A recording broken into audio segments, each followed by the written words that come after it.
Good morning, Yankees universe. Welcome back to another episode of the Yankees Morning Brew on this Tuesday, July 23rd. Like always, I'm your guy Hector, hanging out with my compadres this morning. I got my guy Joe, I got my guy Damian Serrano, and I got the bestie Grace Monroe. And all you Yankee fans, wake up and get your coffee. Folks, how we doing this morning?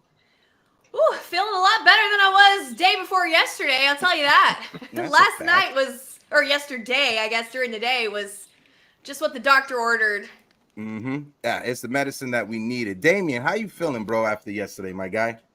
I feel a little bit better, but I'll let you know after today's game. If we can get two, if we can get two in a row, I'll let you know. But the jury's still out. Jury is still out. Folks in the chat, smack the like button, hit the subscribe button. Joe, how you feeling, my guy? I missed you from last week, baby. Yeah, bro. I apologize. I couldn't make it last week, but I'm here now. So heck yeah. So anyway, listen. Oh my God, I don't want to be negative. I really don't. I need a little more. I need a little more. Copy. To feel good and better about this, because what happens if Juan Soto, he doesn't hit DJ? I mean, he hit his first home run in 1,000 years. Same with Anthony Volpe too. So it's like I'm happy that those guys produced, but it's like they're not consistent or they haven't been. Anthony Volpe though, he's gone on a stretch where he's been pretty solid, but it's I need to see just a little more to feel good and to feel better. And we're only a game and a half out because Baltimore, they're just not, I don't know. But so we're still really, really close. Yeah. So I do love that. And I like that. And that's why I feel a little better than before, but I'm not like, World Series. No. It's fair to say that you're not playing the Shrek soundtrack of You're a Believer. You're not playing that song yet, right? That's not playing in the background of the Caputo household, right? That's not playing, right? Not yet. Shout out the chat. I want to shout out the chat before we continue. Shout out my guy, Stephen B in the building. Gusto, Brian Gustin is in the building. The Nosebleed section's in the building. Our friend Carmine, the great guitarist, is in the building. Carmine, how you doing? Maria Caputo is in the building. That's my mother. I know. Maria's your mother. Shout Mama out to Caputo. Mama Duke. Shout out to Mama Duke in the building. Reaper, how you doing? Richie Martinez, how you doing? Big time Jerry is in the building. Mi hermano de la isla, Ghost. My guy Ghost, my host, the co-host for the Yankees pregame and postgame report. Shout out to my guy Ghost. Also, Frankie Rivera, Carlos Ortiz is in the building. Joey M is in the building. Our friend Jonathan is in the building. Before we get to the Yankee conversation, right, I got some news to share with you. I shared it with Grace. I didn't share it with Joe and Damian, so you're going to get their authentic reaction with this news. Okay. But for the folks in the chat that have been following Morning Brew Sports, that have been following Yankees Morning Brew, that have been supporting me, I got some news to tell you.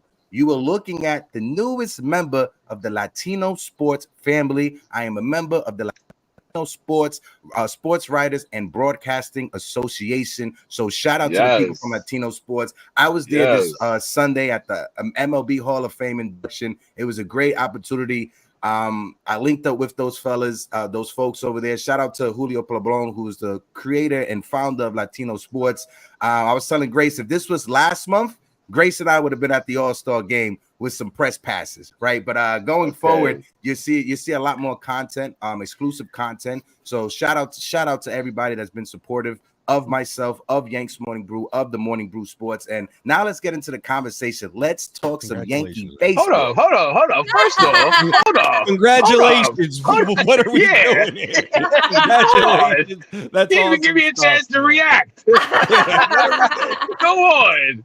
Listen, first of all, congratulations, man. Well deserved. Absolutely well deserved. I was wondering why you had the PR hat on. It all makes sense now. So listen, man. Well deserved, brother. Seriously, congratulations. Thanks, bro.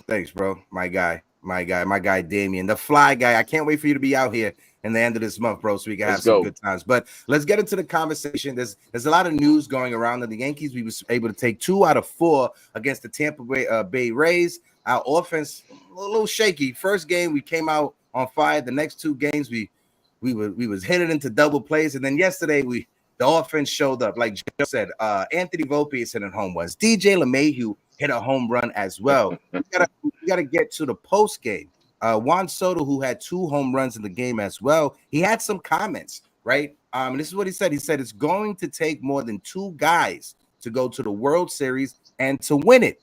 And for the season, Juan Soto saving 311, 25 home runs, 71 RBIs. He has an OPS over 1,000. And ever since the All-Star break, ever since the Yankees came back, he had that rest. He was rejuvenated. He has been on a tear. But the quote is out there. It's going to take more than 2 guys to go to the World Series and to win it. I look at the quotes 2 ways. One, obviously, if you're in the front office, you started feeling like some fire on the caboose. And also, he was responding to Luis Severino, and this is the perfect way to go into the Subway Series. Did you guys hear the comments you guys remember the comments Luis Severino said about the Yankees? Apparently in a group chat, he said, well, they only got 2 guys that can hit. And if you're a Met fan, if you are a Met fan, would it behoove your organization to have the guy that you want to try to whisk away and try to sign this offseason mad because one of your players is talking ish to them through the media? I'm not sure. Maybe I'm looking too into it. But, Joe,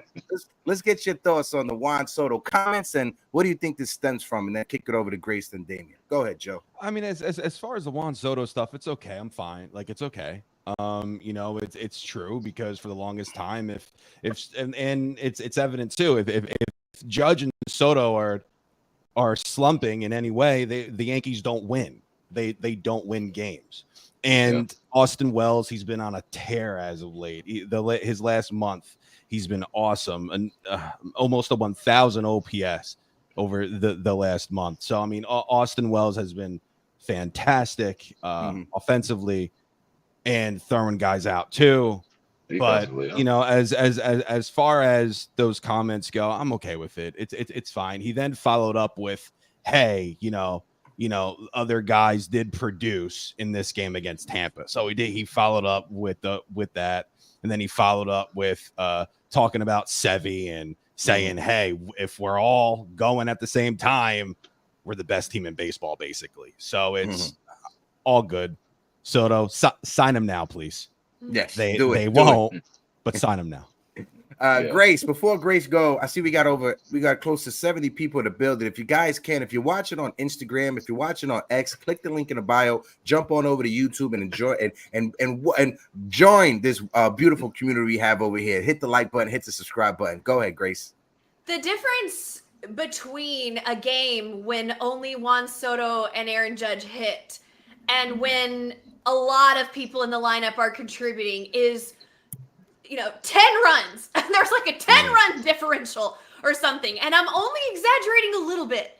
I mean, we will blow out teams if just a couple more people in the lineup help them produce. Like yesterday, like we saw against the Brewers, like we saw against the Royals, like we saw against several, teams this season.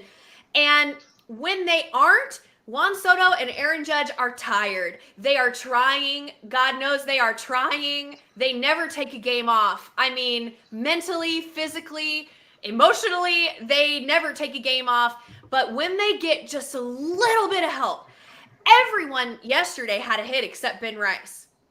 Every single person in the lineup had a hit yesterday except Ben Rice. I mean, the amount of pressure that is taken off of them allows them to go out and really have fun and hit 2 home runs like Juan Soto did yesterday. I mean, it is such a big deal. And when Juan Soto said that, I'm not sure if he was necessarily insinuating that we need to get more players for the team, or the players we have need to play like they played today more often. Maybe not every day, but more often. That's what we all want, right? DJ LeMahieu hit a home run.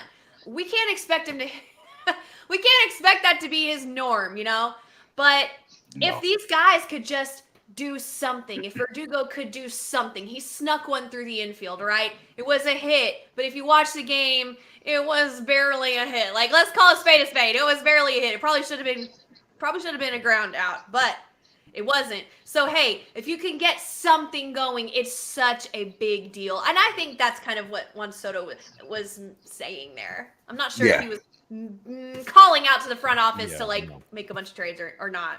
Yeah, I like I said, I think he was more responding to what Severino's comments, especially right before the Subway Series. You can look at it however you want to look at it, but at the same time, I think it's also, if you're in the front office, you'll be okay. What do you mean? Yeah. What do you kind of mean by that? Go ahead, Damien. A couple of things. Definitely a little shout out to Sevy on that. But also, listen, Hal, if you want me to stay here this offseason, you want me to sign here, it's going to take more than me and just Judge. All right, you got to get people over here. You got to get players to play with me, play around me. And it can't be the Gleyber Torres, right? It can't be people like that. We need energy. Listen, Juan Soto is all out every single play. You never question whether Juan Soto has his heart in the game. Never. Nice. So the fact is you need players around him just like that, like Judge. You never question Judge whether his heart is in it.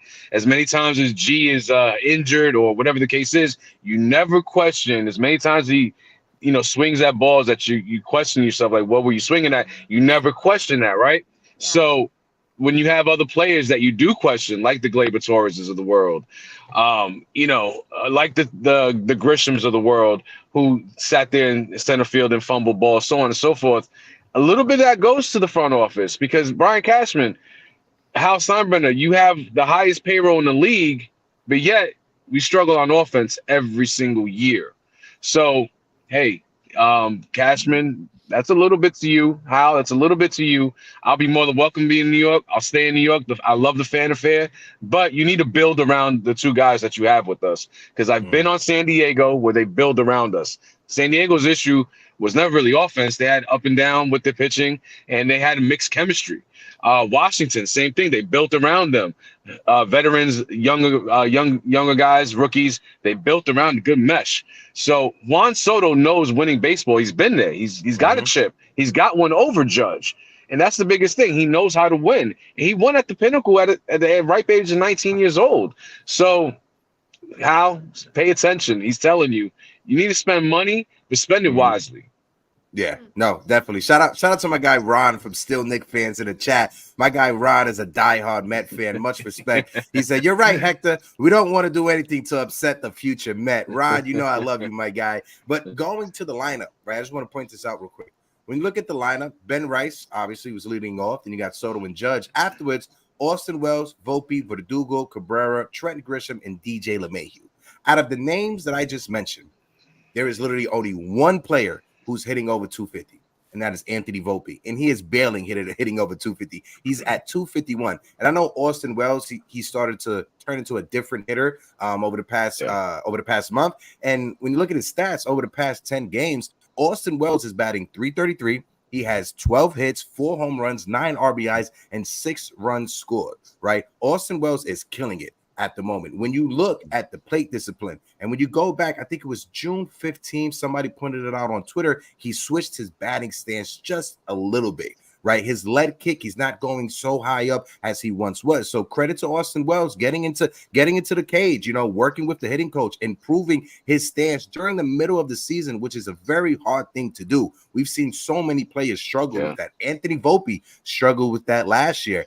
Gleyber Torres this season. How many times have we seen Gleyber Torres switch his batting stance, right? So it's credit to Austin Wells, but at the same time, to what Juan Soto said, and to echo what he said, we need the rest of the guys to step up. It cannot just be Juan Soto or Aaron Judge. If we're just relying on those two guys to take us to the World Series, we ain't going that far in the postseason, right? Because teams are going to pitch around your best hitters, and they're going to force your other hitters to beat them. They're going to force DJ LeMahieu to get a hit with runners in scoring position. They're going to force Verdugo to get a hit with runners in scoring positions, right? And when you look at Alex Verdugo, he is hitting 229 at the moment. The next question I have with you guys is, if this is what we're getting out of Alex Verdugo, I know to start the season, we were all on the train, the dogs in the building. The Yankees got some dogs in them. Roof. Is Alex Verdugo a bench player in the postseason if he keeps this up? Do the Yankees have to make a trade to improve that spot in left field? What's more important, improving left field or improving the infield? That's the question I want to ask you guys. Anybody want to go first? Joe? Anybody? Yeah. So listen, it's first off, it's I think it's the infield. Improve the infield. Defensively, Verdugo's okay, right? Yeah. So it's we don't really. Dominguez too. He should be on the way back soon, eventually, maybe in a month. So I think it's very important to improve that infield, especially with Stroman and your rotation, Clay Holmes, and in your bullpen. Strengthen up your defense in that infield and then go from there. But Verdugo, 653 OPS this season and 82 OPS plus. Oh man, I don't want to say he stinks, but he kind of stinks. So he's a free agent at the end. He's a free agent at the end of the year, and unfortunately, fortunate for him, it's Pereira and the Martian are down at the moment, so he doesn't have to be scared of his job right now. And Trent, I mean, hitting $180. So Verdugo, I don't know what the heck happened. It sucks. It's unfortunate. I like him.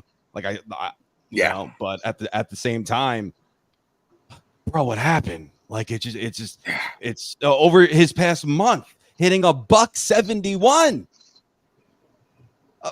Come on. Like you're supposed to be a doubles guy, Verdugo. You're supposed to be hitting 230, 240. And at one point his average was it was okay. Now it's 220s, in the 220s. I don't want to freak out about Verdugo, but I mean, it's another hole. It's another hole. All of a sudden, we didn't have that hole. Now we do. Honestly, I hate to say it. I know he's a rookie, but even Ben Rice has been struggling mightily. So all of a sudden, he's a hole in the lineup. So, like what everybody's saying in the chat, we need consistency. That's what we need. We need consistency. We need Ben Rice to be a little better, Verdugo better, even Gleyber Torres, DJ, Volpe.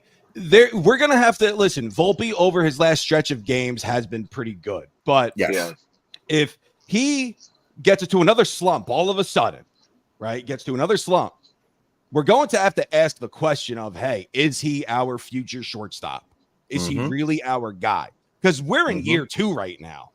And last season, we could all say, oh, that was a development year. Okay, well, now we're in year 2, and he's basically the same hitter in a way because his numbers anyway. Not as much power. So it's we're going to have to start asking these questions. And listen, I honestly don't even think there's enough on the trade market right now to even say, hey, we should go out and trade for a Jazz. He has a 730 OPS. I like Jazz. But what the heck happens? You bring Jazz in, he gets into a slump himself. People, New York fans are going to bury him. So it's true. What are we doing? So, I don't think he's that big of an upgrade, Jazz. I really don't. But when you look at the left field situation for the Yankees since 2020, and I'll throw it over to Grace to get her take. When you look at Alex Verdugo's production in 385 plate appearances in left field, Alex Verdugo has an OPS of 639. That's a lower OPS than Brett Gardner. That is a lower OPS than Clint Frazier. That is a lower OPS than Joey Gallo. And that is a lower OPS than, dare I say, Aaron bleeping Hicks. And when you look at weighted runs created, WRC plus, Alex Verdugo is last on that list behind every player that I just mentioned.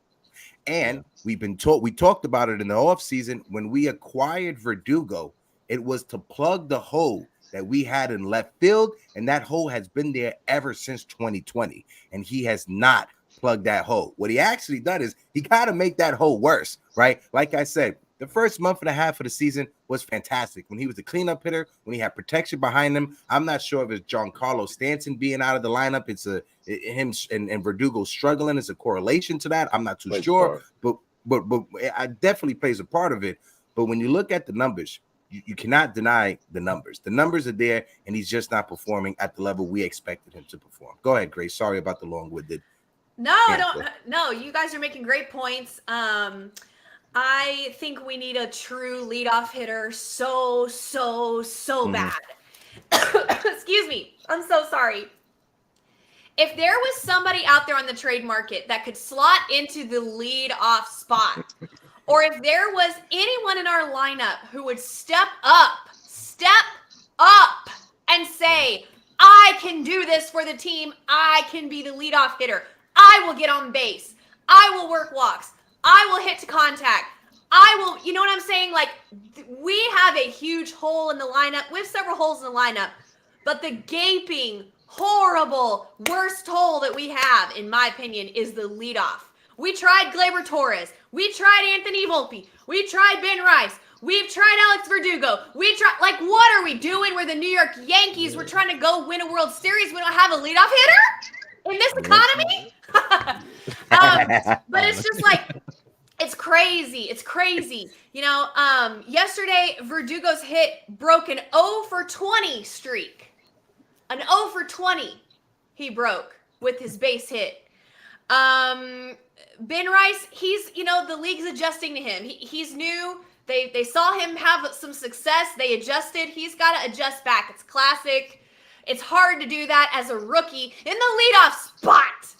I mean, there's a lot of pressure on that kid. I'm not going to roast him for his recent, you know, couple days of struggle. You know, he's had some, and even during that time, he's had some production. He doesn't have that many at bats. So when he has a couple off games, his average plummets. You know, he doesn't have the cushion that all these other guys have. So I'm not going to roast him over that. Gleyber Torres is lost, bro.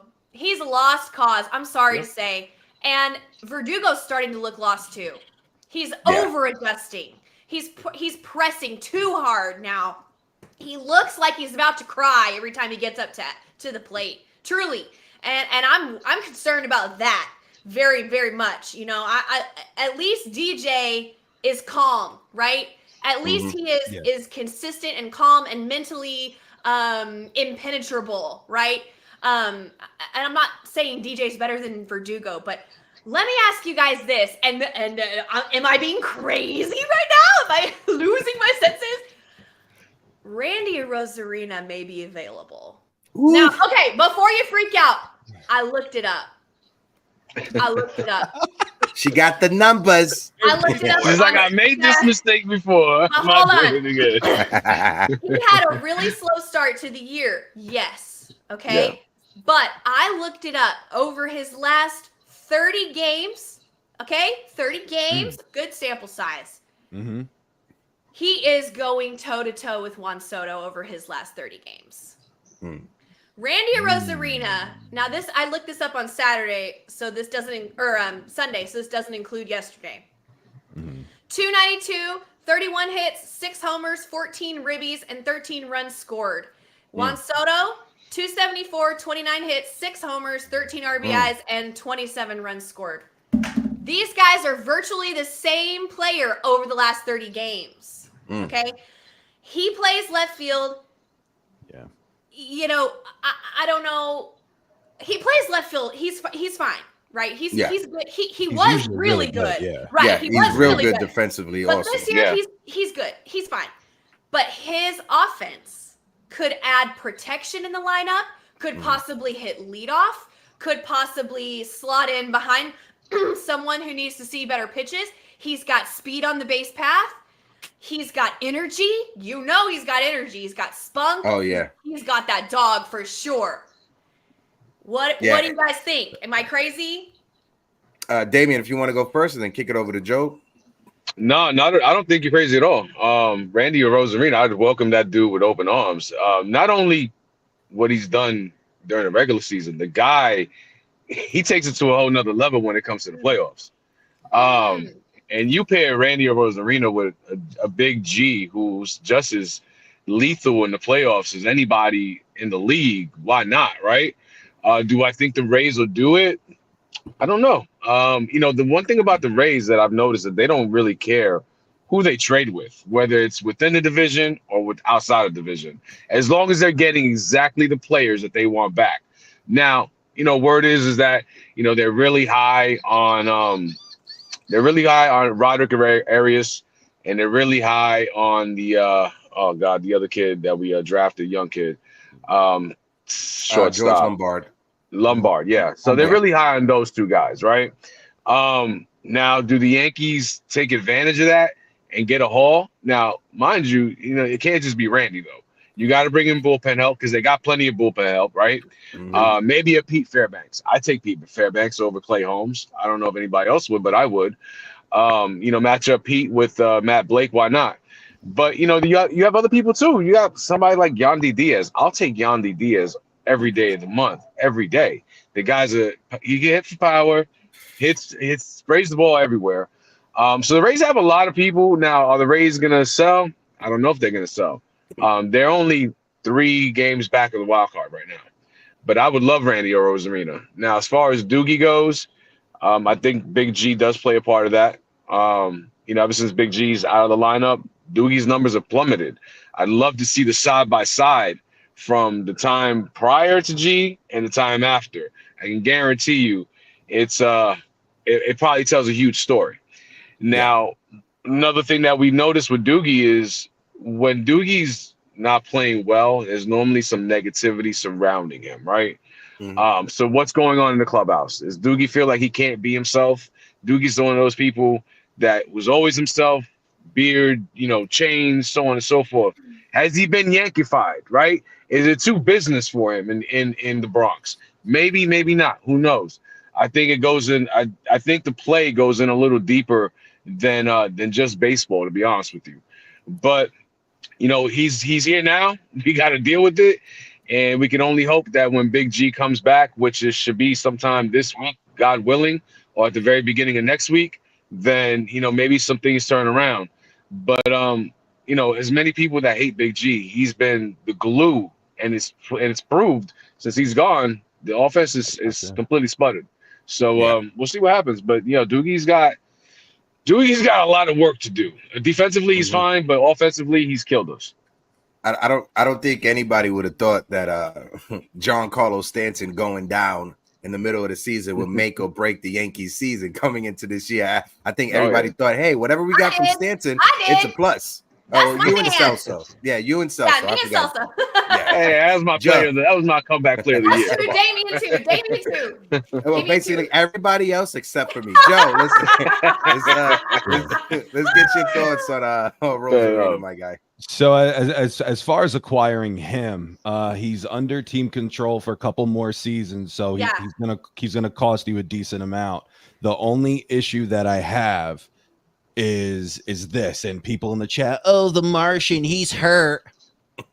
If I don't want to block him, and I don't, so if we go and resign Juan Soto, then all of a sudden he's blocked because of Randy, Judge. You have Stanton at DH, Soto in the outfield too. You're kind of blocking the Martian at that point. I would love Randy, but it's just I don't think the situation is right. And also too, you would have to trade away an Arias, a Lombard, maybe more. Yeah. And honestly, when it comes to Arias and Lombard, for me, they're not completely untouchable. But for Randy, I wouldn't do it. No shot. I'm not having Arias, whose ceiling is incredibly high. I'm not having him haunt us for the next, X amount of years. No chance. Yeah. So that's what I don't want. And if Tampa, if they're high on him, I really don't want to trade him to Tampa. No way. Yeah. No way. So they pick their players specifically. Yeah, exactly. So it's, so listen, I like Randy a lot. I do. He's a very good player. He started off slow, as Grace said. He's been very good as of late. However, you would have him for a couple more years. What it would take to get him. You're blocking the Martian. Let's listen. I'm seeing people crap on the Martian. Please knock it off. Stop. Yeah, stop. I agree. He was hitting 356 for crying out loud before the oblique injury. Let's relax. Oh, he's injury prone. Okay, the oblique, Tommy John. Guess who else got Tommy John, ladies and gentlemen? Spencer Jones. Spencer Jones got Tommy John years back. So back in college. So listen, relax. Dominguez, please don't trade him. For the love of everything, please don't trade him. If he comes back in August, goes on a little rehab, and then you have him back, listen, That's great. I think as fans too, Dominguez, incredibly high ceiling. Arias, high ceiling. 19 years old, Arias is. We just need to be a little patient with those guys, specifically. Absolutely. With those guys, because they're so damn young and they're so raw right now.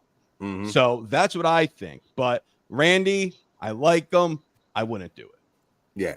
When I look at Roger Arias, right, and you brought up trading him to Tampa, and I don't want to see him in Tampa hurting us. I can live with Roger Arias playing for the Chicago White Sox if we traded for Garrett Crochet. I can live with that because it's not in the AL East. I can live with Roger Arias killing us with the Detroit Tigers because it's not in the AL East if we trade for Skubal. I can live with trading our prospects to any other team besides the team in our division. I do not want to send Tampa Bay, Spencer Jones, or Roger Arias, especially if they're asking for those players. If Tampa Bay calls and say, hey, I want that reliever that you guys don't like, I'm hanging up the phone and I'm doing everything I can to turn that reliever into a Hall of Famer. I'm doing everything I can. What do they see? With Randy Arozarena, if he played a different position, right? Because we do have Verdugo. Sure. If Randy Arozarena was a third baseman, I'll be more compelled to make that trade because that's a need that we desperately need. He won't be blocking the Martian playing third base because the Martian's an outfielder. So if he's a third baseman, yeah, I could make that trade. If he's a second baseman or first baseman, I could make that trade. But being the fact that he's an outfielder and it would block the Martian and it's our rival in the AL East, it's kind of hard for me to bite that one. I'm not sure how the rest of you guys, folks in the chat, let us know as well. Go ahead, Grace. So what's your thoughts on that? Before I explode, I don't want to trade Jason Dominguez. He's my Jason Dominguez. Exactly. So I don't want to trade Jason Dominguez. That being understood, I am not that worried about blocking him at left because he could play center. And we don't know if we're going to sign Juan Soto long term. We have Judge, then we would have Arozarena, and we would have Jason Dominguez, where you can kind of slot Jason in maybe in right or center, depending. Judge in right or center, depending. Then you get Soto back. You have him in right. That's a problem to deal with later. Maybe you get Randy, and then you trade him in the offseason. And you get some more, pieces for the next year. I don't care about 2026. I don't give a you know what, okay? We have Juan Soto this year. I want to win this year, and I'm not going to hug on my prospects who more than half the time don't pan out. So don't talk to me about a prospect who's going to be ready in 2027 or 2028, okay? Call me in 2025 or 2026. I'm not worried about it, okay? What I'm worried about right now is doing what we can with what we have now to win this year and maybe next year. But if you're talking to me about the year after that, miss me with that because prospects, shit happens. And that's a long time from now. I'm not the GM of the motherfucking Yankees. Okay, that's not my job to worry about. My job as a fan is to want what I want when I want it. Exact period. Okay, so that's what I'm really good at. Now, like I said, Jason Dominguez has a little bit more versatility there. Judge has some versatility. Juan Soto doesn't have that much versatility in the outfield, and Randy Arozarena doesn't have that much versatility in the outfield. But you got some options there. You can kind of move things around, play with some pieces, maybe trade somebody. Randy, after we win the World Series, thanks so much for your service. Best of luck to you. I just don't want the front office to look at 2027 and be like, oh, we can't trade this person. We don't want Tampa Bay to have somebody. I don't care. Tampa Bay went to the World Series and didn't win. You know what I mean? Tampa Bay goes to the postseason every year. They don't win. I'm not scared of them. Let's go. Yeah. Yeah, no, I get it, Grace. And when you look at Roger Arias, right, and correct me if I'm wrong, Joe, when the Yankees signed Roger Arias, it was the year after the Rays, they signed, the person who's exiled from Major League Baseball, Wander Franco. right? Yeah. And a lot of scouts, they compared Roderick Arias to Juan DeFranco. And I'm gonna tell you this right now. I was at the minor league complex and I saw Roderick Arias up close and personal, up close in person, and he is the real deal. I'm right? sure he's good now. His speed, and the fact that he is 19 years old and his tools. When I was watching him bat, he hit a ball, and me and Brophy, we looked to see where the ball was landing. It hit off the wall, and by the time we looked back to the bases, he was rounding second base, going to third. That is elite speed right there. And when the Tampa Bay Rays, who have been known to have the best scouting department in Major League Baseball, if the Tampa Bay Rays are high on your prospects, it behooves you not to trade that prospects if the Tampa Bay Rays are knocking on your door asking for that prospect. When you look at every move that the Tampa Bay Rays made over the past 10, 15 years, they haven't missed on any minor move when it comes to trading a prospect, trading a player. Randy Arozarena, he was on another team.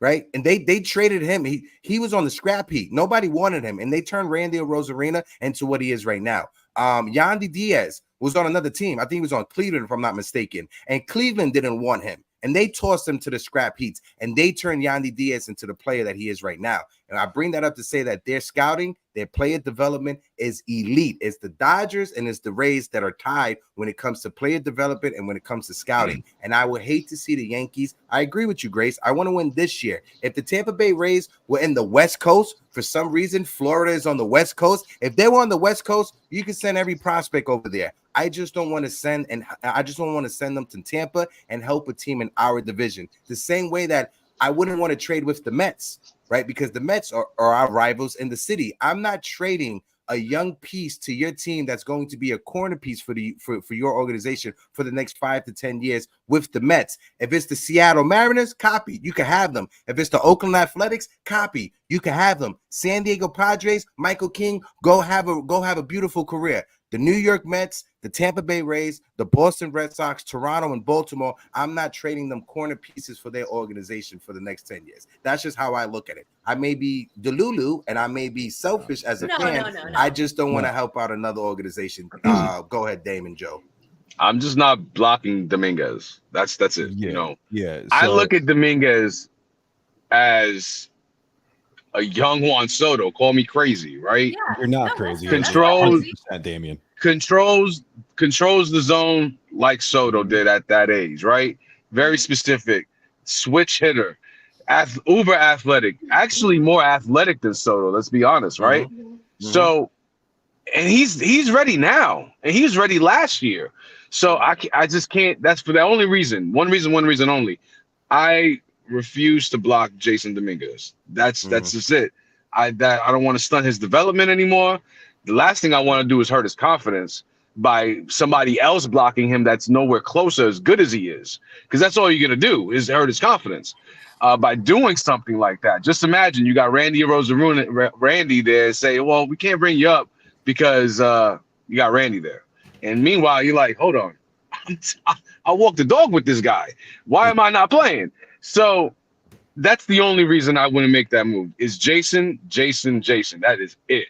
That kid is special. He's going to be special for a very long time. And I'm telling you, the kid has the makeup and the trajectory of a Juan Soto, barring any major injuries. And for those fans who say that this kid is injury prone, stop it. Just stop. Yeah, honestly. Go ahead, Joe. And then we switch gears to another topic. I've been holding it in. So let it go, Joe. I respect everybody's opinion. I do. I respect everybody's opinion. But the thing is, are we a Randy Arozarena away from winning the World Series? No. Good question. We're not. Good point. Now, if we get some pitching back from Tampa Bay, okay, nice. Are we still a Randy Arozarena away and an arm or two? No, we're not. We still need Gleyber Torres to start hitting. DJ, Volpe. There's a lot that first base. There's a lot that still has to happen on this damn team before we begin to trade away very valuable pieces like an Arias, like a Lombard, where honestly, if I have to trade any of those guys, I'm calling up the Tigers and I'm saying, hey, if you want Spencer Jones, I'll throw in Arias, I'll throw in Lombard. I want Skubal back. Absolutely.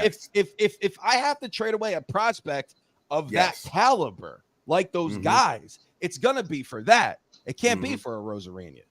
I understand the whole go all in thing. I do, but you have to go and get Randy. You have to go and get it. I don't even know if there's enough on the market to revamp this whole team.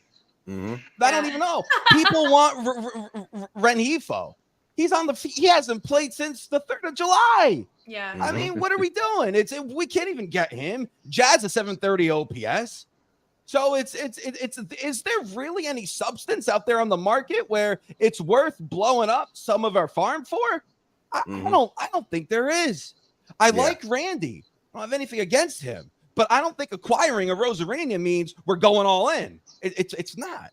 Yeah. So that's an interesting point. Would he help us right now? Yeah, sure, I guess so. And then Grace, as you said too, trade him in the offseason. We may not be able to get what we traded for Arozarena back in a trade. Right. You know what I'm saying? Yeah, So I think you're making a great point.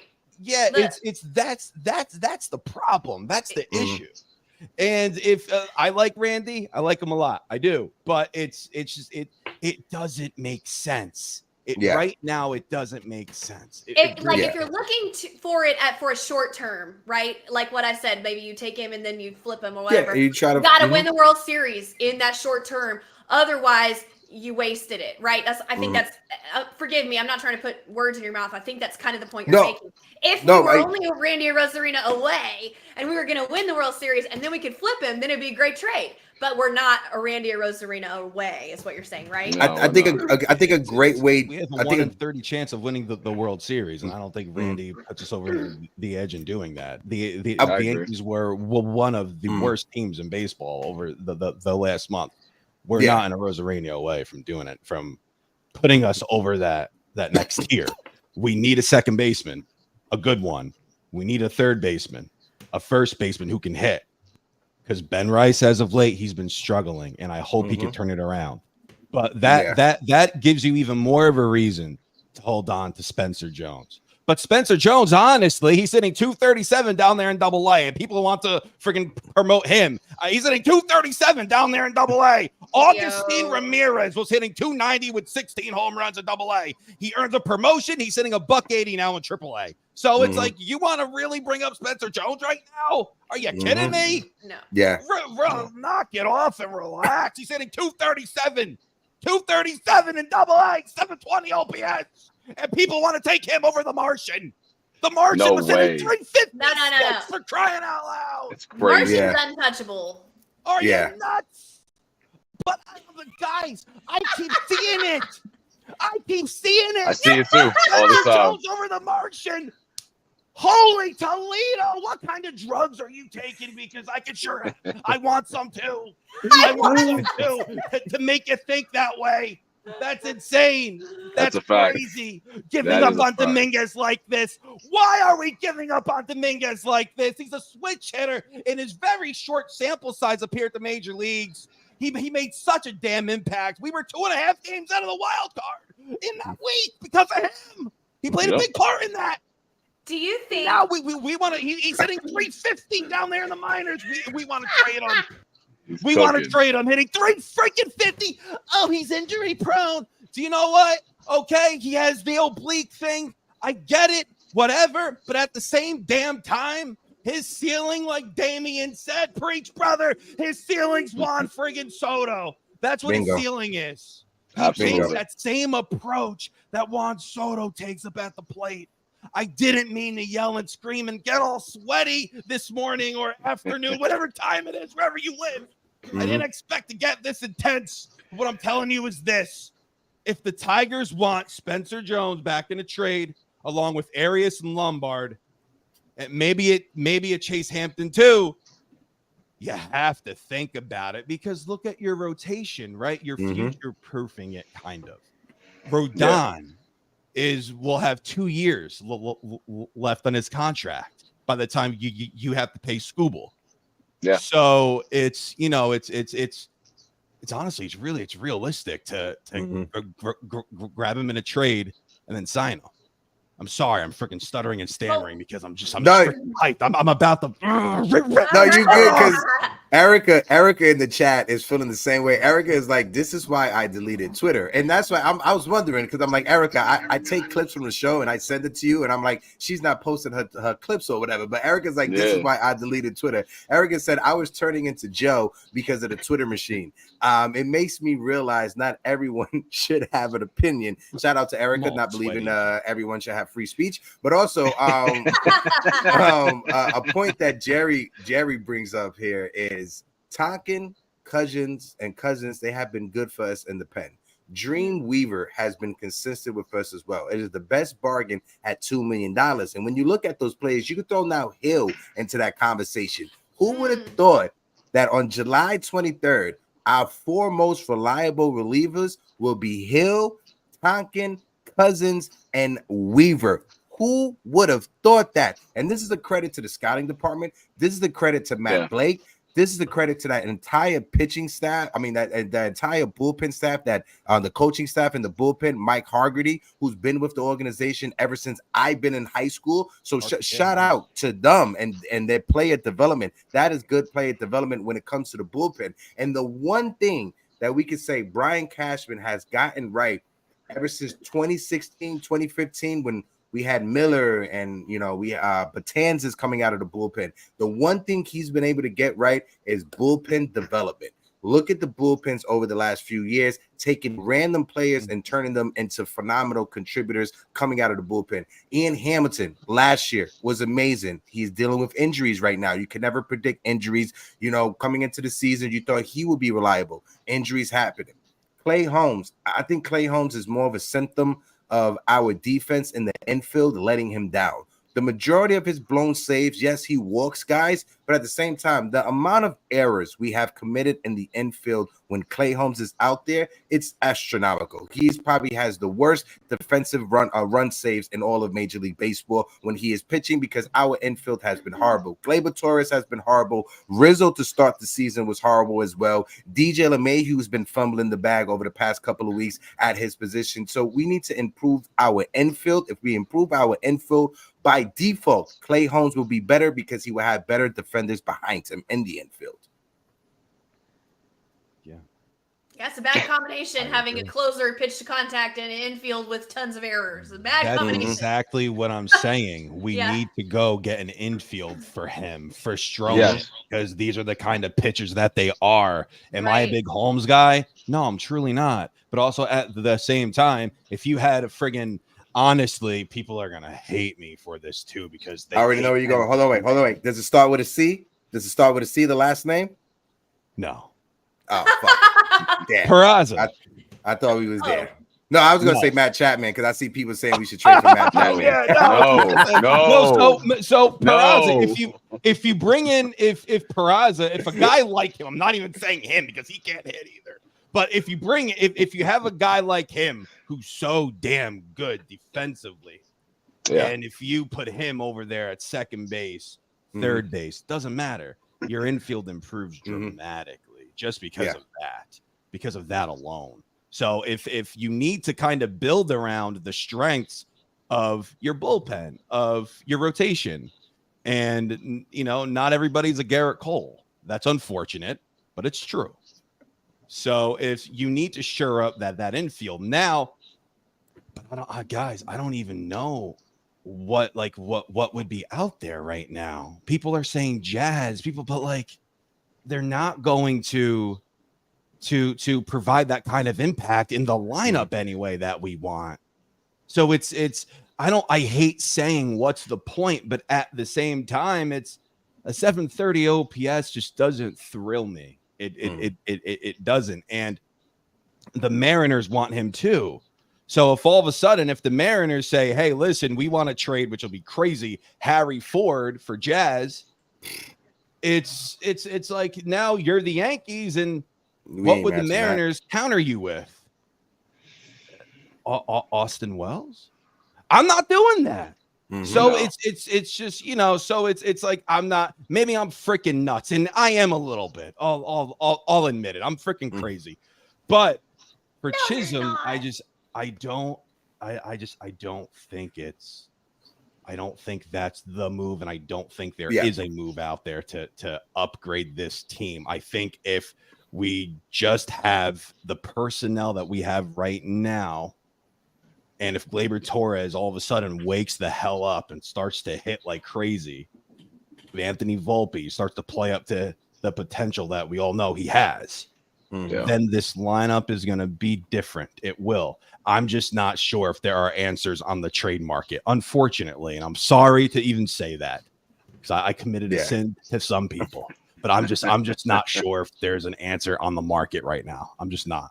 The one thing that we have, I'll get to you, Grace. I just wanted to bring this up real quick because this is an article that came out, and I think you touched on it on one of your videos, Joe. Bob Nightingale, he put out an article talking about the Yankees willing to trade Spencer Jones now. The Yankees are willing to include Spencer Jones in trade conversations for Garrett Crochet or for Tyreek Skubal as well. The Dodgers, they've emerged trying to get both Crochet, Luis Roberts, and Michael Kopech, all three from the Chicago White Sox. So the Dodgers are trying to go all in. If you are the Yankees, if you could get Garrett Crochet, and if you could get a Michael Kopech back as well, I know we've all said that we're willing to trade Spencer Jones. Right now, when you look at what Spencer Jones is doing, like Joe said, he's hitting below 240. I think he's in the 230s. He is striking out at 40% of the time.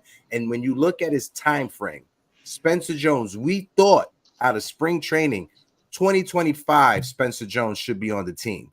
But looking at his production right now, he was injured to start the year in the minor leagues. His development has taken a step back. His ETA, his timeline could be 2026 and 2027. And if you're the Yankees, if his stock has fallen down because of how he's performing, you need to trade him while his stock is still at a peak before it starts going down, down, down. And if you could trade Spencer Jones for a Michael Kopech and a Garrett Crochet, you do it because it improves your starting rotation and it improves your bullpen. I would rather Tyreek Skubal.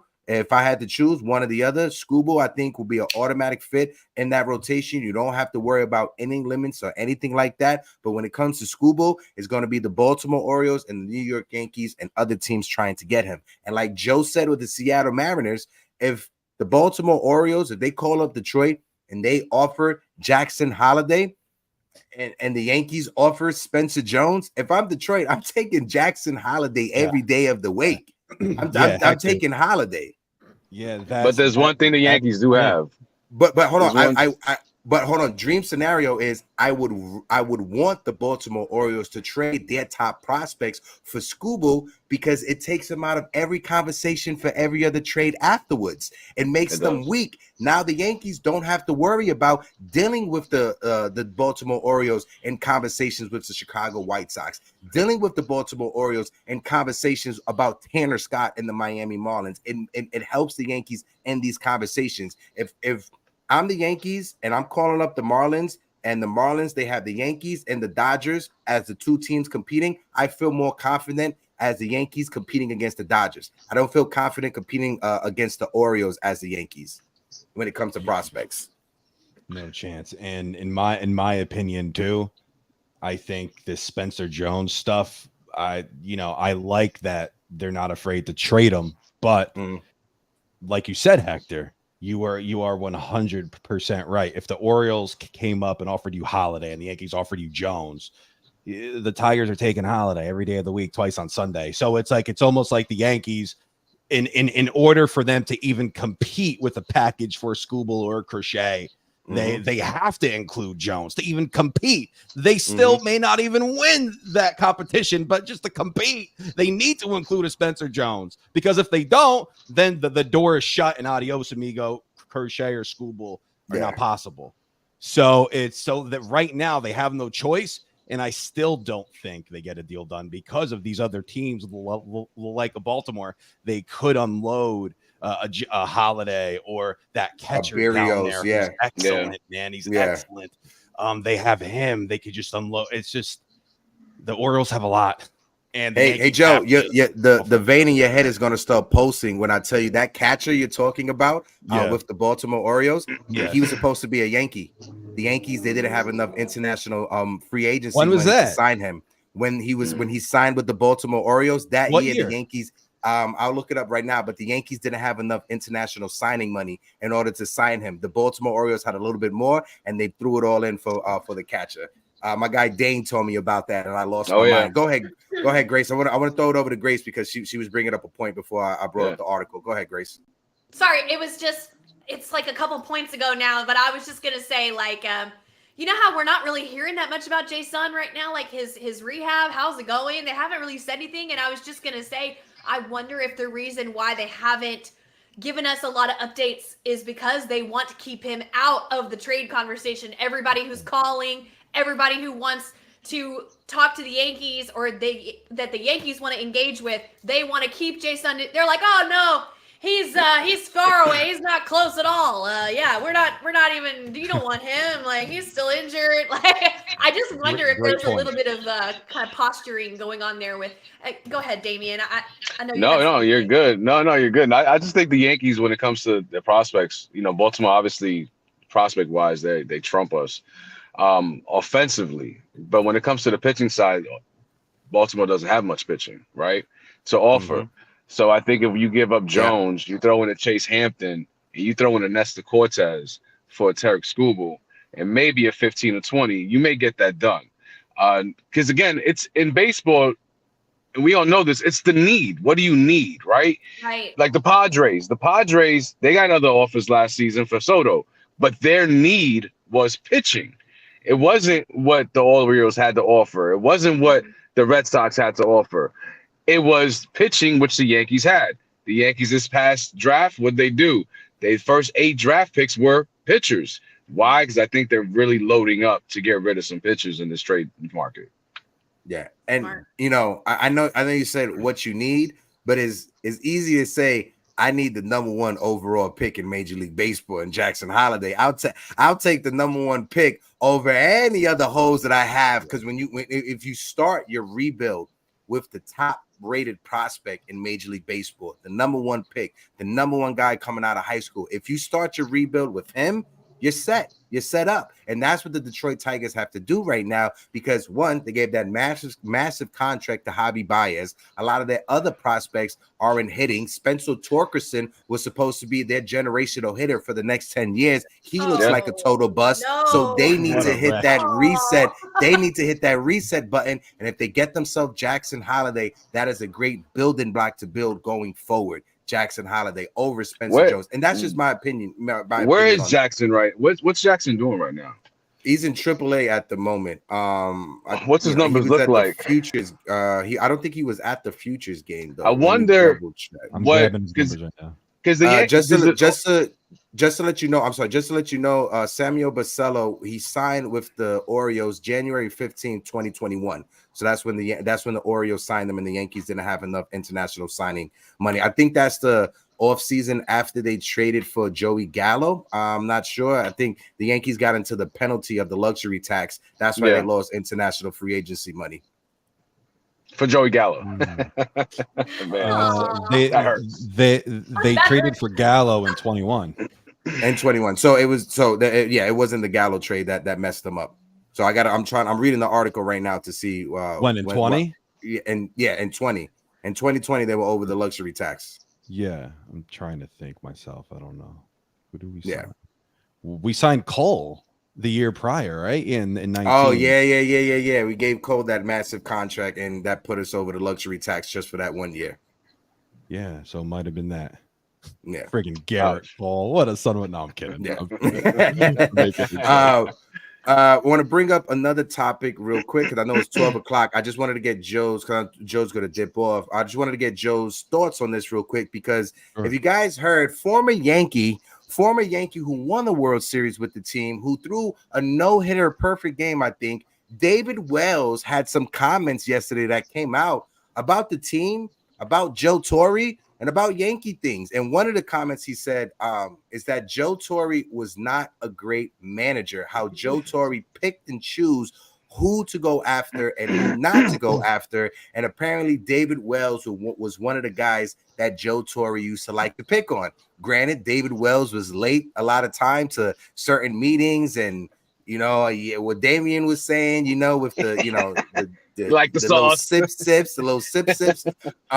Listen, I'm not going to tell another adult or grown up how to live their life. If somebody deals with substance abuse issues, whether it's alcoholism, whether it's what type of substances they take, I'm not going to tell someone that you shouldn't do this, you shouldn't do that. I would like to help someone and get help and get treatment. Yeah. Absolutely. But with David Wells, I think David Wells is dealing with something totally different that's not baseball related. I wish David Wells all the best in the world. I hope he gets help. And if I'm wrong, I may be wrong, but I look at these comments as somebody who's outside of Major League Baseball just trying to make noise. Shout out to David Wells for what he's done in his career as a professional baseball player. I want to read his book so I could get more context. I may be missing context out of this. So I would really like to read David Wells's book. And after I read his book, I'll give another take when it comes to the situation. But he said that about Joe Torre. He brought up the fact that because Brandon Tierney started defending Joe Torre, and he told Brandon Tierney, he was like, oh, yeah, you'll be the perfect Yankees manager. You're just a yes guy. So that was a comment. I think that was a slide towards Boone and stuff like that. So, Joe, I just want to get your takes real quick when it comes to those comments from David Wells. Folks in the chat, what's your thoughts also? Listen, as far as Joe Torre not being a great manager, I agree with him. I do. I agree. I think Joe Torre had loaded teams. I think Joe Torre was a leader of men. I feel like he was great for the clubhouse. I think Joe Torre had Jeter, Mariano, Posada, Pettit, just guys who could perform in the postseason. And, it's easy in the 8th or 9th inning in the postseason when you have Moa in that bullpen. It's easy, So he had a very well-built oil machine that he managed in the 90s. He's a 4-time world champion as a Yankee manager, 6 World Series appearances overall. But, there were a lot of things that Joe Torre did, and I was young. I was really, I was what, friggin' 7, 8, 9 in the 90s. I was young, but what I remember is, from like even the later years too, like 2003, 2004, 2005, he would just do things, and you're like, what? Like bringing in Tanyan Sturts for the 85th time, or Quantrill for the. It's like you're blowing these guys' arms out. Like, what are you doing? So as far as Joe Torre, I agree he's not a great manager, but as far as being a leader, he was fantastic. He really was. That's my opinion on Joe Torre. I felt like he was a very good leader. I know Lofton, Sheffield really don't feel that way, but those guys were on the team for what, a year or two, 3 in Sheffield's case maybe. So Joe Torre, he was a leader of men, and I'll give him that. And that's why we won those championships. Because he was just a great leader, and we were loaded as well. So And the years that Lofton and Sheffield was a part of the Yankees, it was an older version of Joe Torre. 04, 05, 06, Yeah, 10 years removed from winning a championship in 1996. So it was a more seasoned, more aged Joe Torre when Lofton and Sheffield was with the Yankees. Grace and Damian, let's get your thoughts. Joe, my guy, you still good to rock out, or you got to dip off right now? How much longer are we going? Well, we're gonna go to like 12:45, 1 o'clock. So if you want to dip off now, if you want to hang out for a few, I'll hang in for another half hour. How's that? Copy. That's all good. So I'll let you know when it's 12:30. All right, go ahead, Grace.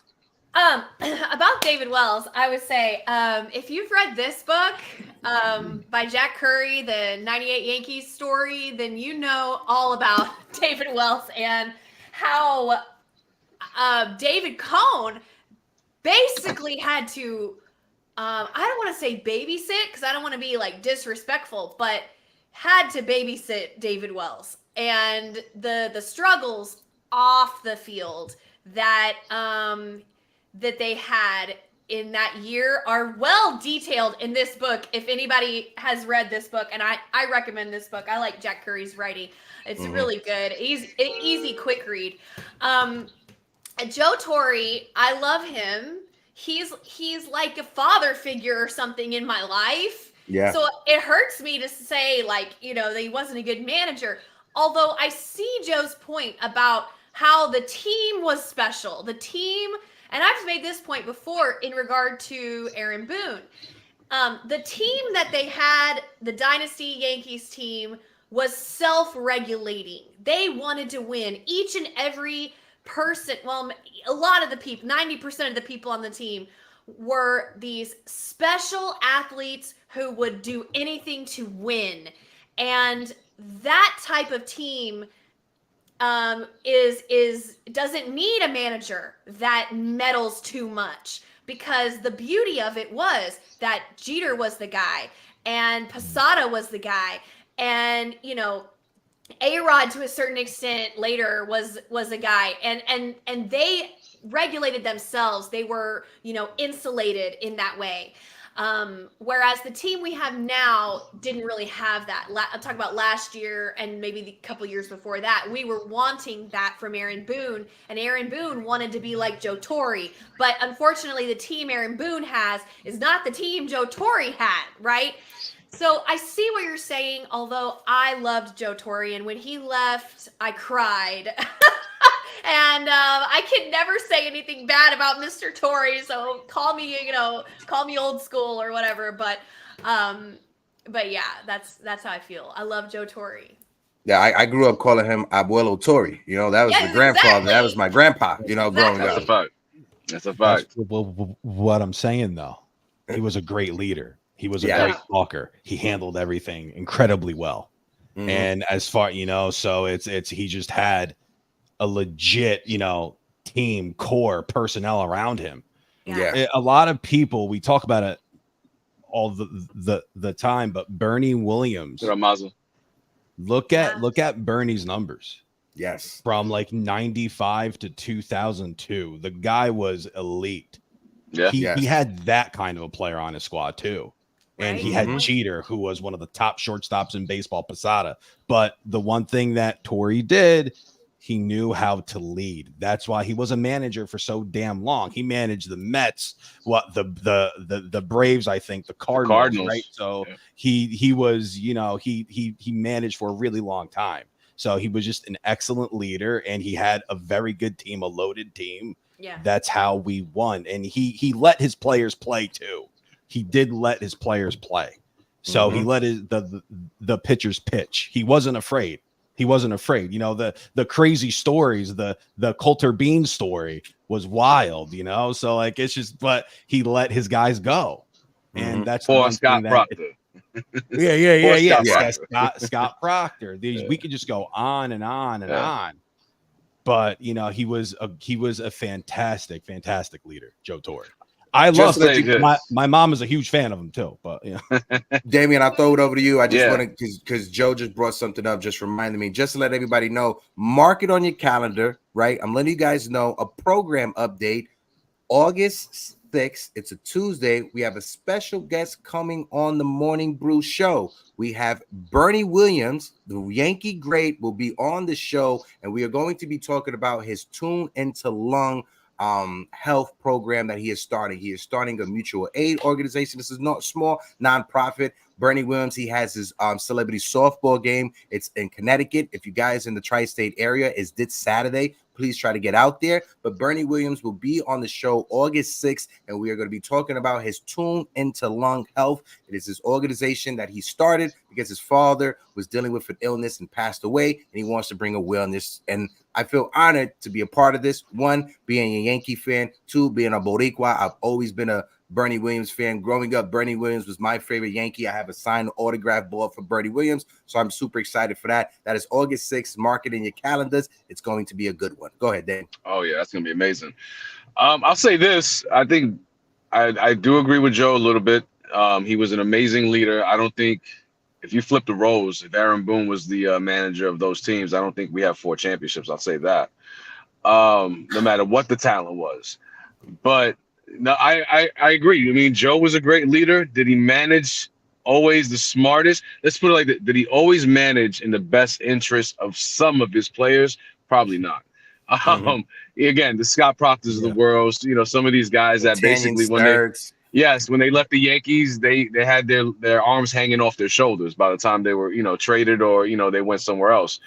But again, what I wouldn't have chosen any other manager during that time to lead these men, the Posadas of the world, the Bernies, obviously the Jeters. I mean, Lord, Jeter looks at this guy as a second father. Reason for that. So I do agree. The guy was an amazing leader. Wasn't the greatest manager because let's face it, prior to the Yankees, didn't have a very successful managerial career, right? But again, I wouldn't have chosen anyone else to lead that team because if you swap spots, Aaron Boone doesn't have 4 rings on his fingers. So I'll say that. It was magic. Jerry, just to let you know, not doing too good, right? So if you guys can put your thoughts and prayers out for my pops, we would definitely appreciate it. Thank you, Jerry. Thank you for asking. I'm gonna do a little bit of a roll call before we continue. Shout out to my guy CT Cards in the chat. Double A said, if Torre won all those championships and he is not considered a good manager, what does that make Boone?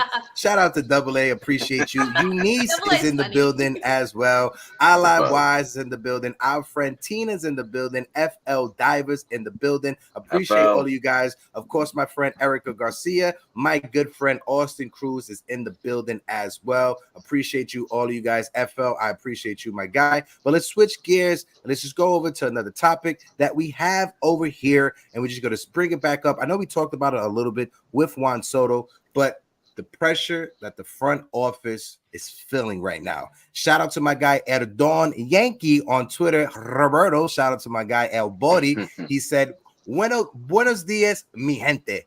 Cashman and his goons are cooking it up in that war room. This would be one of the most creative deadlines in a while. The Yankees are in it until they are not. We are riding. Hashtag rep the BX all day. And I want to echo those sentiments. Because, and I keep on bringing this up, when we was in spring training having these conversations about our team, we were always bringing up the trade deadline. And we always brought up how at the trade deadline, Brian Cashman needs to make moves to help improve this team. That was a given coming into the season. Now that we're in the season and we see the holes that we have in the infield, you got left field, you got the bullpen. Now we know Brian Cashman has to make some moves at the trade deadline. The one thing I could give Cashman a little bit of grace on is that I don't think Cashman, when he was factoring injuries, yes, he factored Giancarlo Stanton injury. He said it when he was talking to the reporters that was something he already had in his head.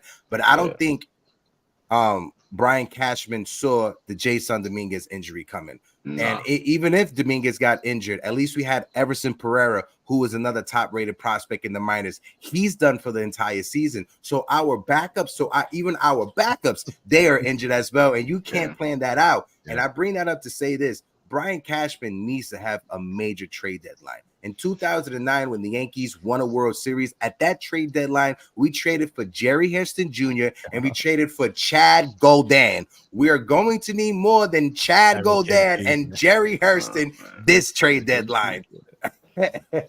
So I'll kick it over to you, Grace. Lead the convo wherever you like to go, and then throw it up to Joe and then Dave. Go ahead, Grace. I am looking for some big moves from Cashman. Y'all remember last year when we got Kenyon Middleton, I think is his name, and that was it, pretty much. I mean, no. Yeah, that was. I was okay with that though. I was okay with that. He was kind of good. He was solid because the team was not.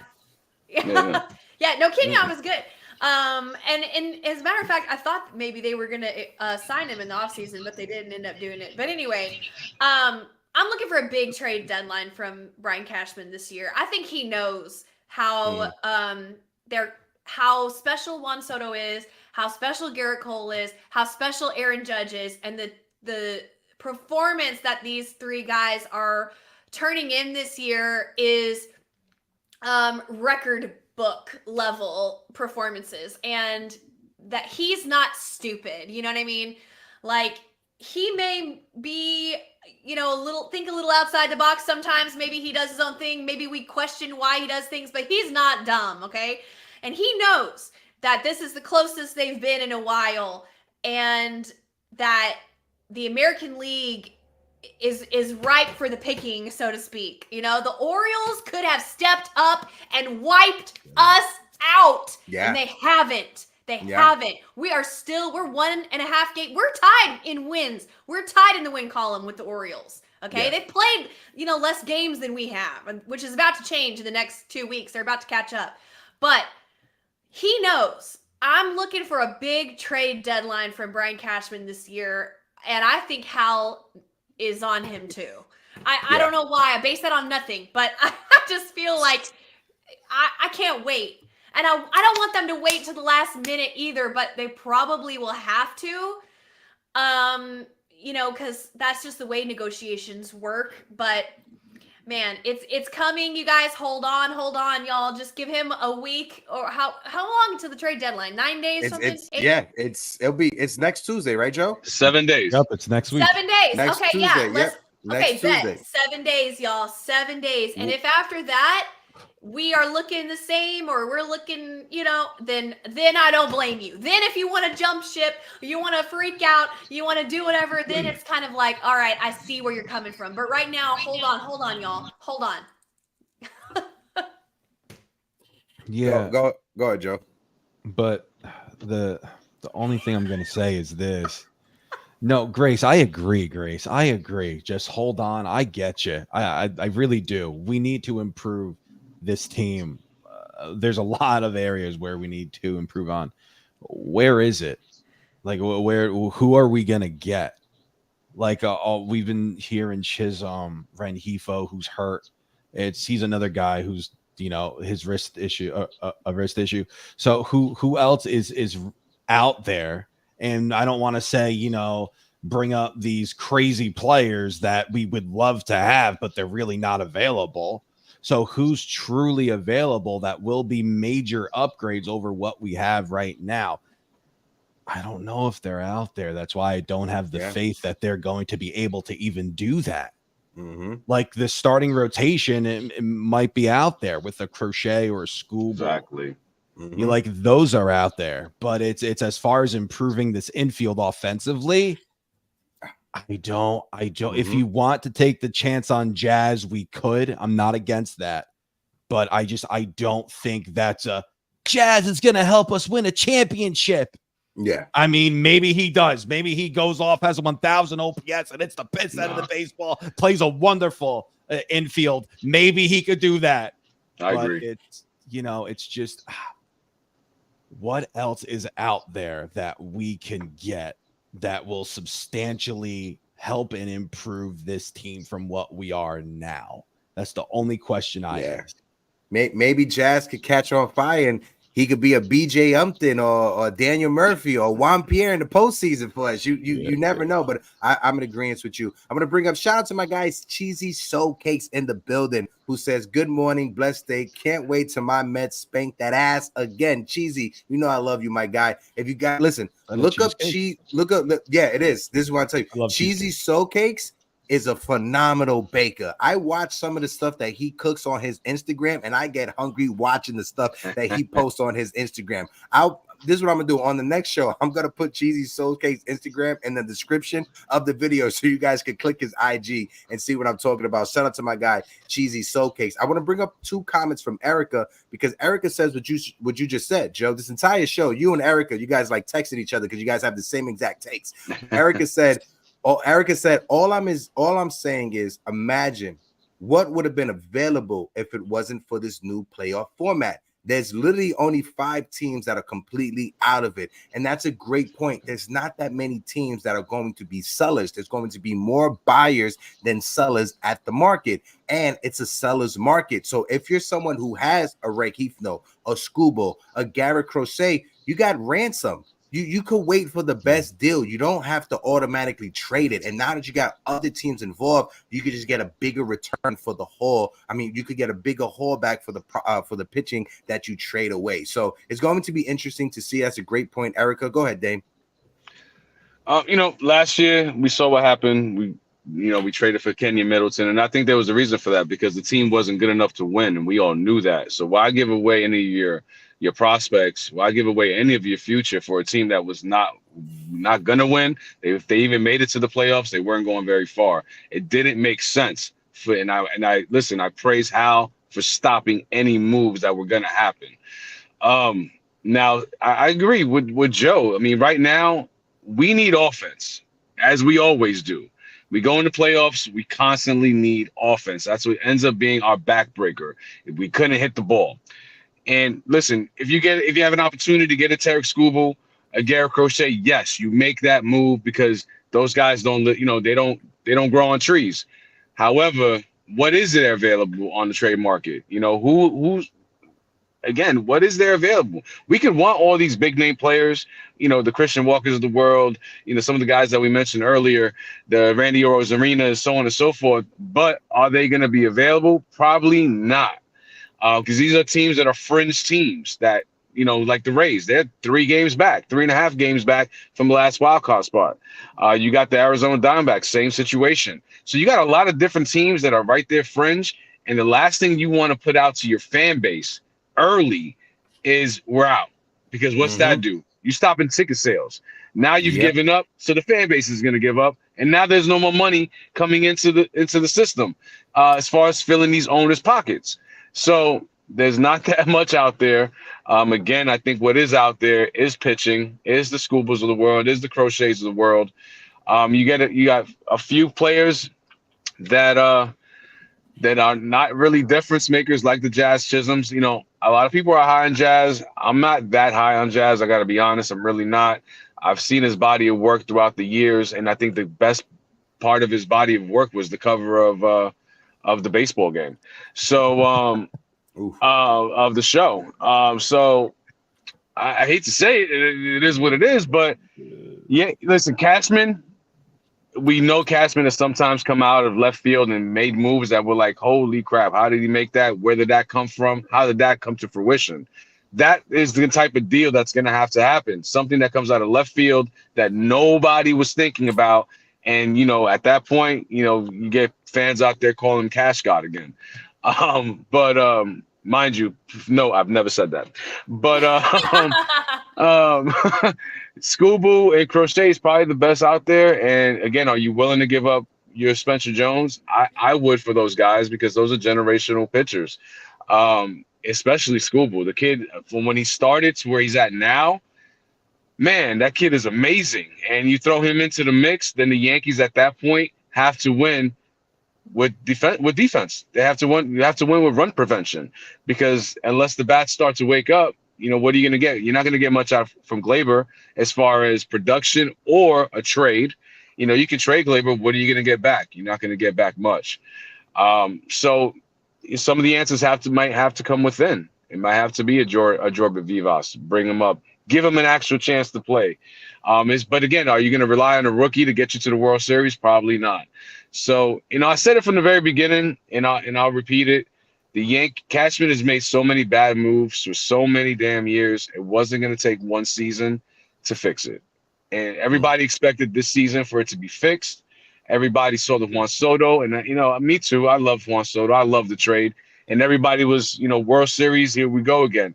But the fact that so many years of bad moves was not going to be fixed in one season, one off season. It's going to take a couple seasons for the ship for everything. It's going to take that. That's the reality of it. So we'll see how far it goes. We'll see how far we'll take it. But if anybody thought after one season that everything was going to be fixed after 10 years of bad moves, Hector, you sat there on the show and we went over all the bad moves, the trades, the pickups. It was like 30 minutes of bad moves, literally. So if anybody expected that 30, 45 minutes of bad moves to be fixed in one off season, I hate to be the heartbreaker, but it wasn't going to happen. I'm going to ride with this team to the day I die, but I'm a realist, and the reality of it is it wasn't going to be this season for everything to get fixed. Yeah. Juan Soto's not going to be your cure-all to the other things that's ailing your team at the moment. I can't believe you. I can't believe how down everybody is. I got to bring I don't want to say I don't think I'm down. I'm not down. I'm not down either. Yeah, I'm not down. I'm just pointing out the reality. And the reality is when you look at DJ LeMahieu, for instance, Grace, we went over his numbers, right? The juice balls. DJ LeMahieu benefited from the juice baseballs that were in 2019 and 2020. At this stage of his career, DJ LeMahieu, yes, he had a home run, but we're paying him $15 million to be a backup infielder. Because if we go out there and we trade And again, John Birdie was supposed to come back, and he had a setback. So even the players that we trade for at the beginning of the season, they have setbacks. So it's a lot of issues that are just culminating. But Grace, make us feel happy. Get us off of the ledge. Talk us off the ledge, Grace. Y'all, get back to me on Wednesday. You know what I'm saying? I'm telling you right now. Listen, we are tied in the win column with the Baltimore Orioles, okay? We still have a series coming up against the Orioles where we can make up even more ground against them. Our August is cush. Their August is tough, okay? Yes. So hear me out. Giancarlo Stanton is coming back. It's going to be a huge, huge pickup for the offense, y'all. Go out there, Cashman. Cashman, if you're watching, go out there. Get me a bullpen piece. Get me a starter and get me one infielder. That's what I want. Then the rest of the team fixing to step up, okay? Volpe's on his way back up. Verdugo, I don't know about him. But Jason Dominguez is coming back, y'all. Jason Dominguez is coming back, okay? So then all of a sudden it starts to look real different. You could have Jason Dominguez in the leadoff spot. He's for me, he's our ideal leadoff hitter for the upcoming years, okay?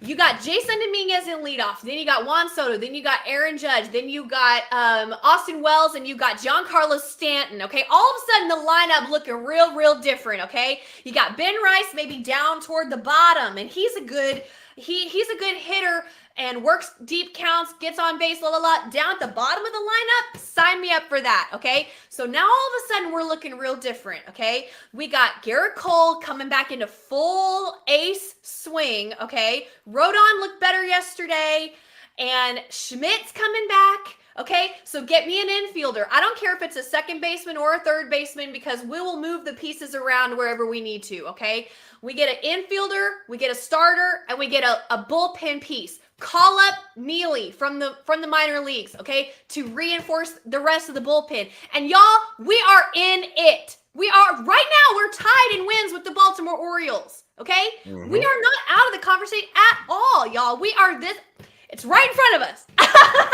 But for real though. I got a hot take though.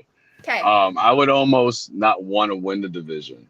Okay, I see that. And this is for the reason being not because I don't want to win it, but I think with these with the division leaders and division winners, they have that week off. And that week off, we've seen it. It throws these teams off.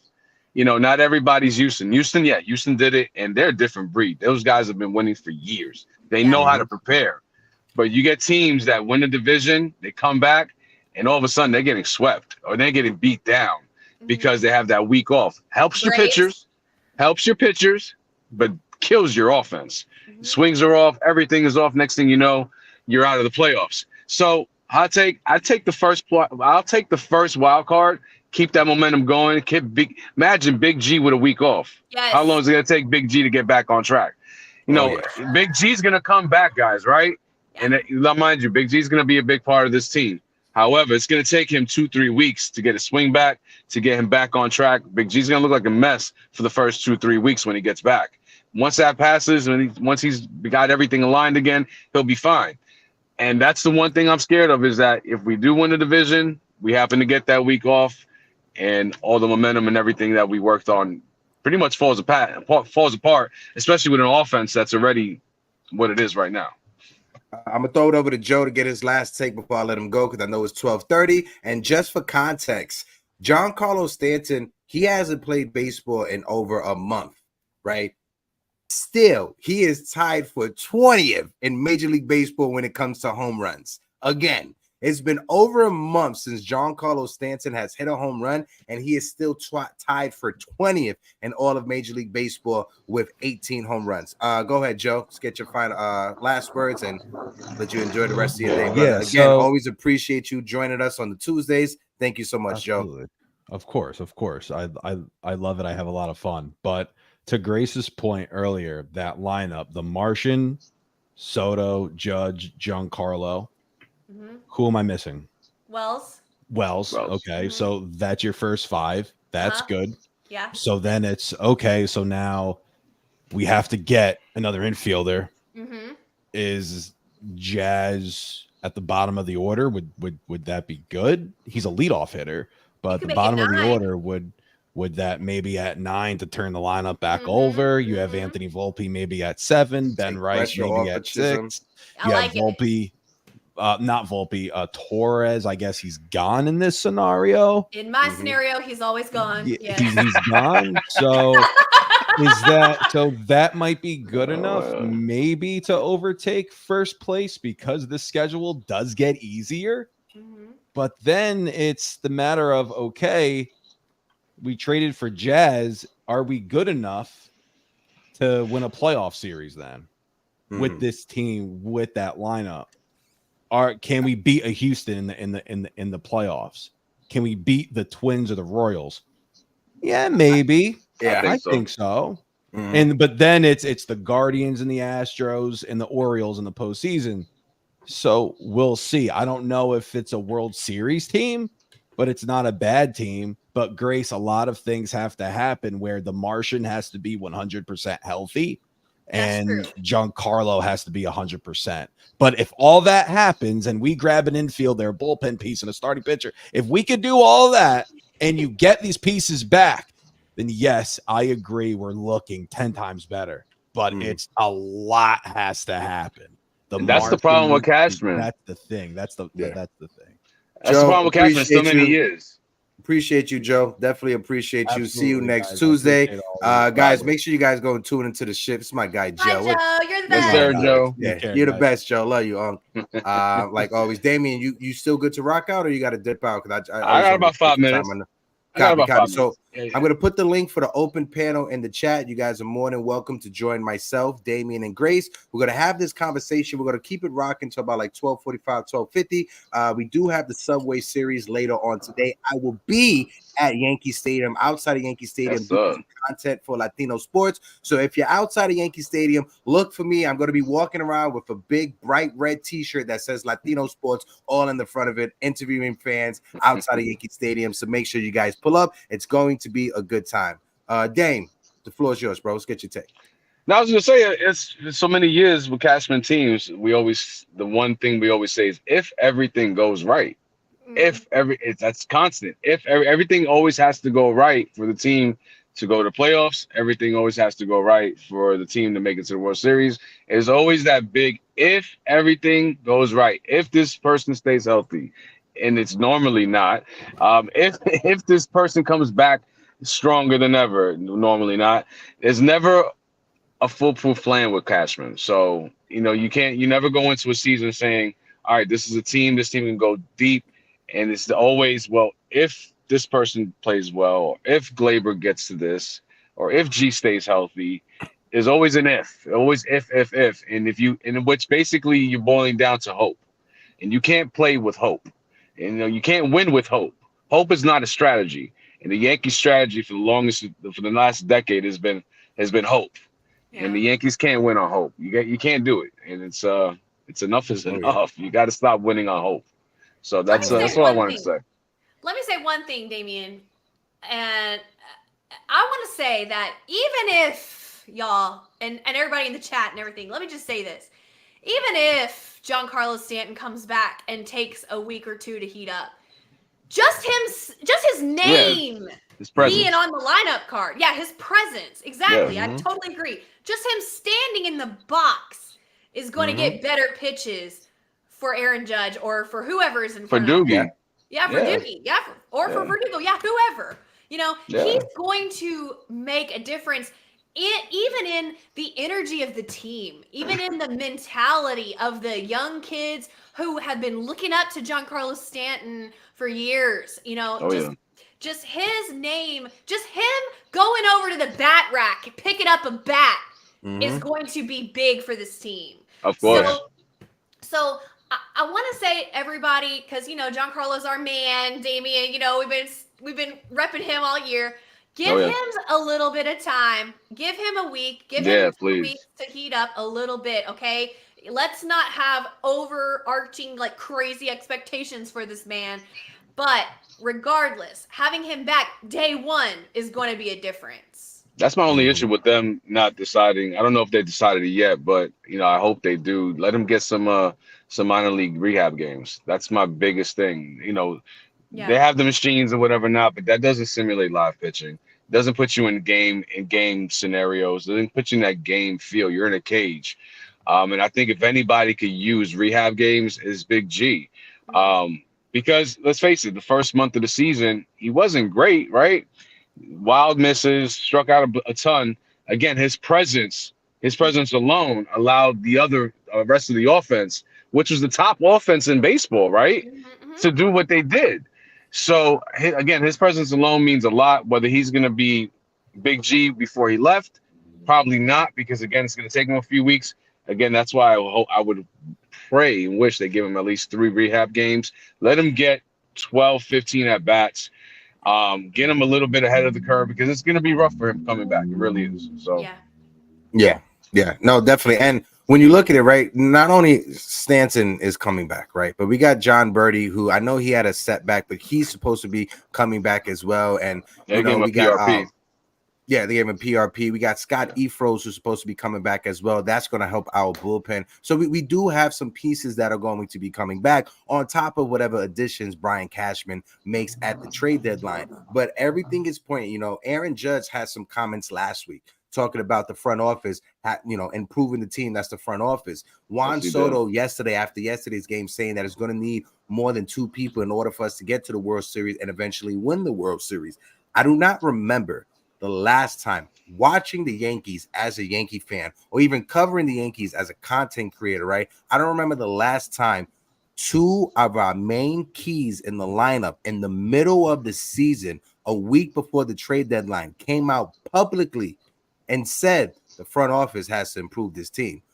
It can't just count on 2 guys to get to the World Series and eventually win the World Series. So this is the first time, I think, in Brian Cashman's tenure that he's getting fired, not only from the fans that are outside of the stadium screaming, not only for them, but from the players that are in that locker room publicly speaking on the issues. Now, there may have been incidents in the past that we've never have been privy to those type of conversations. We don't know the convos Jeter had with Brian Cashman or Alex Rodriguez had with Brian. We don't know what those conversations were, right? They was never made public. This is the first time we've been able to see it publicly, that 2 of our figureheads have been calling out the front office desperately to improve this team. What's your thoughts on that? And then we got the open panel, and then Damian could dip out because I know he has to get back to La Trabajo. I think the only thing with that is not only calling out the front office, but calling out the players around them, right? You calling out the front office to get players in, but if they're asking for players to come in, that means they're looking at everybody else to the side of them and saying, hey, I got to say this because you guys are not helping. You guys are not doing what you're supposed to do. Glaber, Doogie. Imagine Judge right now. Judge pushed for Doogie. Judge wanted Doogie, and that so far has not worked out. So for those 2 guys to do and call out not only the front office, but to call out their teammates, because ultimately, if they're saying this, that's because your teammates aren't playing well around you. They're not doing enough. This past games, how many times have we had bases loaded, right? Endlessly. Double play, pop up, strikeouts. It's endless. So we should have won 3 out of 4 of those games easily, especially the Shane Baz game. The Shane Baz game, we should have had 8-9 runs in that game alone. We had bases loaded first and second inning. We did nothing with it. So it's not just the front office, but hey, that's a shout out to your teammates saying it's just us 2 right now. Can you blame Sevy for saying that? I can't blame Sevy. Ultimately you tell yourself, damn, Sevy, that was kind of low, but ultimately say, he's kind of right too. So right now it's Judge and Soto. Luckily, Wells is coming around. He's played really well the last month. But even then, that's 3 hitters. And again, that's not consistent enough. These guys have been consistent all season. So we definitely need some consistency. And please, Cashman, do something. What are you going to do? I don't know. There's not much out there. But figure it out. That's your job. That's what you get paid the big dollars for. I got a couple people on Twitter. David Douglas on Twitter said, because they're watching the live feed on Twitter, or X. David Douglas says, Yanks Morning Brew, Grace got me wanting Randy Arozarena. Let's go, Yankees. Jameson Pellon said, well, at least DJ LeMahieu is consistently bad. So shout out to the folks that are watching us on the X. If you guys are watching us on X or Facebook, click the link in the bio, jump on over to YouTube and join the conversation. On YouTube, we are sitting at 4,418 subscribers, on our way to 5K. So if you guys can help us out, hit the subscribe button, help us out. Dame, I'll let you go, let you take your bow out. Enjoy the rest of the day, brother. You be safe. Appreciate you like always. Thank you, sir. Hey, Hector, again, congratulations, my man. Do your thing tonight. Keep doing your thing. I'll talk to you guys later. Yes, sir. Yes, Bye, sir. Damien. That's my guy, Damian Serrano. So we got the open panel. I got 3 guys backstage. We got AA, nosebleed section, and Jonathan. We're going to bring you guys up. And crazy, I put the link in the chat, and everybody jumped up at the same time, all 3 of them. So I'm going to bring you guys up as you guys showed up in the queue underneath us. So I'm going to bring up AA first, nosebleed section. And I see nosebleed section had a comment, so I'll save the comment until he comes up. And then Jonathan, AA. Mi tío, mi gran tío. Let me get a thumbs up. Let me know you ready to rock out. My guy AA is in the building. Salute, salute. Hello. Hey, brother. I miss you, Theo. It's been a minute, man. Yeah, man. Prayers and blessings for your dad, bro. Thanks, brother. Thanks. I hope all is well with you. Thank you, Unc. Yeah, man. Hey, one thing, we got to understand, it's 162 games in the season. And these young players like Volpe and Rice, they're not used to it. This is strange ground for them, and when they have a little bad stretch, Rice has been in a little slump, but damn, he just had a game with 3 home runs. The guy has shown he can hit major league pitching. Okay, and he's going to go through his ups and downs. You got Rizzo coming back, which he can mentor him, and I think we're okay at first base. You guys are absolutely right. Pitching and defense wins World Series. And seems like this is the same record every year. We're hoping Giancarlo comes back and Giancarlo is strong and Giancarlo can help our offense. It's the same old song. We're hoping Cashman can bring in some help. Grace, I know what you're talking about. We're only, a game and a half behind the Orioles, but this is an Orioles organization that was in the dumps just a couple of years ago. They were the worst team in baseball. And now, they got us whooped. It's talent-wise. They got us whooped other than Judge and Soto. But if Cashman needs to look and concentrate on something, he needs to concentrate on our defense and pitching. Because as long as we got defense and pitching, we're going to be in the game.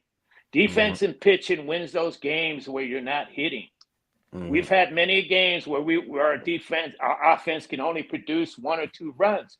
When you got defense and solid pitching, you win those games. You pull those games out. Those are the same games that we're blowing now, and you're 100% right, Hector. We get a closer. We can move Holmes back into his setup role. That's his strength. Now he becomes a force, a positive, But I don't know how much time Cashman gets, bro. It's been 09, It's been since 09, and I understand that we're in the playoffs every year. But damn, if you got a $260 million plus payroll, your ass better be in the playoffs every year. And I said this on the last show, right? And I said this because I know you and I we've had this conversation, and I was thinking of you. You weren't in the chat, so that's why I was waiting for you to come up so I could say it. For us fans, right? AA, and I know Grace, we talked about it as well. Us fans, our results we want to see are championships. We want to see parades down the Canyon of Heroes, down 6th Avenue in New York City. That's the results that we want to see. But AA, when you look at Brian Cashman, ever since 1998, it may not mean much to us. We don't care about this, right? But if you're a shareholder, if you are in the corporate part of the New York Yankees, Brian Cashman has overseen this team going from an organization that is worth $500 million in 1998 to being an organization that's worth close to $8 billion in 2024. And a big piece of that has been Brian Cashman, has been the Steinbrenner family as well. So to us, AA, we don't care about that. Like I said, we want to see the results from championship. But the people that buy the corporate sponsorships, the people that pay for the advertising for the New York Yankees, the Chases of the world, the TD Banks of the world, those people care about the Yankees being a profitable franchise. And what Brian Cashman has done is he has made the Yankees a profitable organization over the past 20 years or ever since 1998. Again, I'm in agreement with you, Double A. How much longer does Brian Cashman have? I think there needs to be a different voice. But on the flip side, I can't ignore the fact that we went from a team that was worth such and such to a team that's worth so much right now. Right? That's a result that I just can't deny. But right? how much is that? How much is that is inflation? I mean, all values go up. You know, over years and years, value. How much is that because of inflation? How much is that is because of us, the fans, dedication? Do you know what's the second? Do you know what's the second team behind the Yankees? Mm-mm. The second team that's behind the Yankees are worth half of what the Yankees are. So the Yankees are worth more than double than most franchises. Wow, that's the Yankees are second. Amazing. The Yankees are second in the world behind the Dallas Cowboys when it comes to being their net value, their worth as an organization. If Brian Cashman was here when the Yankees gross or net? No, that's gross. But the Brian Cashman was here when the Yankees started their own TV channel, the Yes Network. Yeah. You know, and again, I brought it up on a couple of shows ago. Brian Cashman's daughter, she has a show on the Yes app interviewing former Yankees. Brian Cashman, he's going to go on his own terms. And I bring all that to say that I think Brian Cashman, eventually, if he does retire, it's going to be on his terms. Us fans, a lot of us fans may not like that. We want a new voice and anything like that. But results are what the results have been. What's your thoughts on that, Grace? I don't know. Yes, I agree. All I wanted to say was a point Double A made a few minutes ago about how the Orioles are so much more talented, but we were 1 out away from sweeping them 2 weeks ago. 1 out away from sweeping them and taking first place and being where we belong at the top of the AL East. Like we're not y'all. Just give me 1 week. Yeah, just give us 1 week. I swear. We're not that far off. Like, if after a week they don't make any trades, then I get it. You know, freak out, you know, rag on Brian Cashman, whatever. But I'm telling y'all, I really, I still believe in this team. I still believe there's a few moves that they can make. They have to put us over the top. And I'm not giving up yet. And I don't want y'all to give up yet either, you know, but I get it. I mean, everybody's entitled to their opinion. I respect every single person in the chat and whoever comes on the panel, or everybody's allowed, you know what I mean? Like, I respect everybody for their opinions. You and know, you're right, Grace. Hold on. Sorry, right. Double A. Let me just bring something up real quick. Blue in the chat. I never blocked you from the show, Blue. Shout out to my guy, Blue Gold, that is in the chat. I've never had an issue with you. If you see, we had a moderator issue. We had somebody who was a moderator that they're not in the chat anymore. You could go through the chat and you could see automatically who's not in the chat. But there was somebody that was a moderator for our channel that they started blocking people from the channel that they were disagreeing with. And I had no idea about that. We found out about that 2 months ago, and we unblocked everybody that was blocked. So, Blue, I do apologize. I didn't block you from the show. Like I said, we had somebody that we made a moderator that was blocking people that they were disagreeing with. So, Blue, I do apologize. I'm sorry about that. And again, to everybody that's in the chat, if you're a moderator, we make people moderators, one, because we appreciate the support that you guys show us. But also, if you disagree with somebody, that doesn't give you the okay to just block them from the channel. Right? We give you guys moderator access so you could block people that are saying inappropriate stuff in the chat, that are violating the terms and services of the chat, and people that are just being mean to one another in the chat. That's why we make you guys moderators. It's not to block somebody. I'm not going to block Double A because I disagree with him when it comes to his takes. No, absolutely not. That would never happen. I'm never going to block Erica or Randy or Ronnie, anybody in the chat that I disagree with. I never do that. We allow everybody to have their own take. So, Blue, I do apologize. I'm sorry that you got blocked, but just know it wasn't me. Sorry about that, everybody. Go ahead, Double A. Shout out to Samantha T as well in the chat. She's top moderator, Samantha T. I agree with you, Gracie, and I appreciate you being the voice of calmness and reason and helping us out. But if you look at it, when it gets to the playoffs, defense and pitching gets you over the hump. And right now, we're very lacking in both areas, and this is why I'm worried. All right, because your defense has to be tight, man, when it comes to the playoffs and the World Series. Because, like you said, we're 1 out away from winning, and we couldn't get it done. Right, you're right. You're right. But thank you, and I appreciate you guys always. Of course. Always. We love you, Double A. Always And Double you're A. looking great in that midnight blue and that Yankees hat. I love it. Oh, Yes, yeah, sir. Yankees. Double A. Love you, Unc. Love you, Unc. So we got some more people backstage that we're going to bring up. I see my guy is War ready to go. Sarge, let me get a thumbs up. Let me know you're ready to go.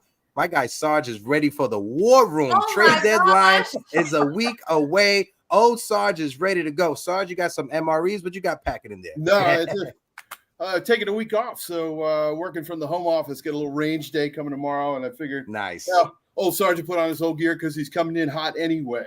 Nice. Oh, Sarge, this is one thing that we got to set up in the future. I've never been to the range, and that's something that I've always wanted to go to. And with my father's retired NYPD, he was an instructor for the FBI Academy and stuff. In his older ages, he got sick and never was able to take me. So if we could set that up, Sarge, I would love to be able to set that up. We'll work behind the scenes, all right? I'll tell you what, we get you down here to Virginia and get you on. We get you on an outdoor range. We'll do fun stuff. Bet. Awesome. Awesome. As long as I can come back with every finger, I'm good. Go ahead, Sarge. The floor is yours. No explosives, just bullets.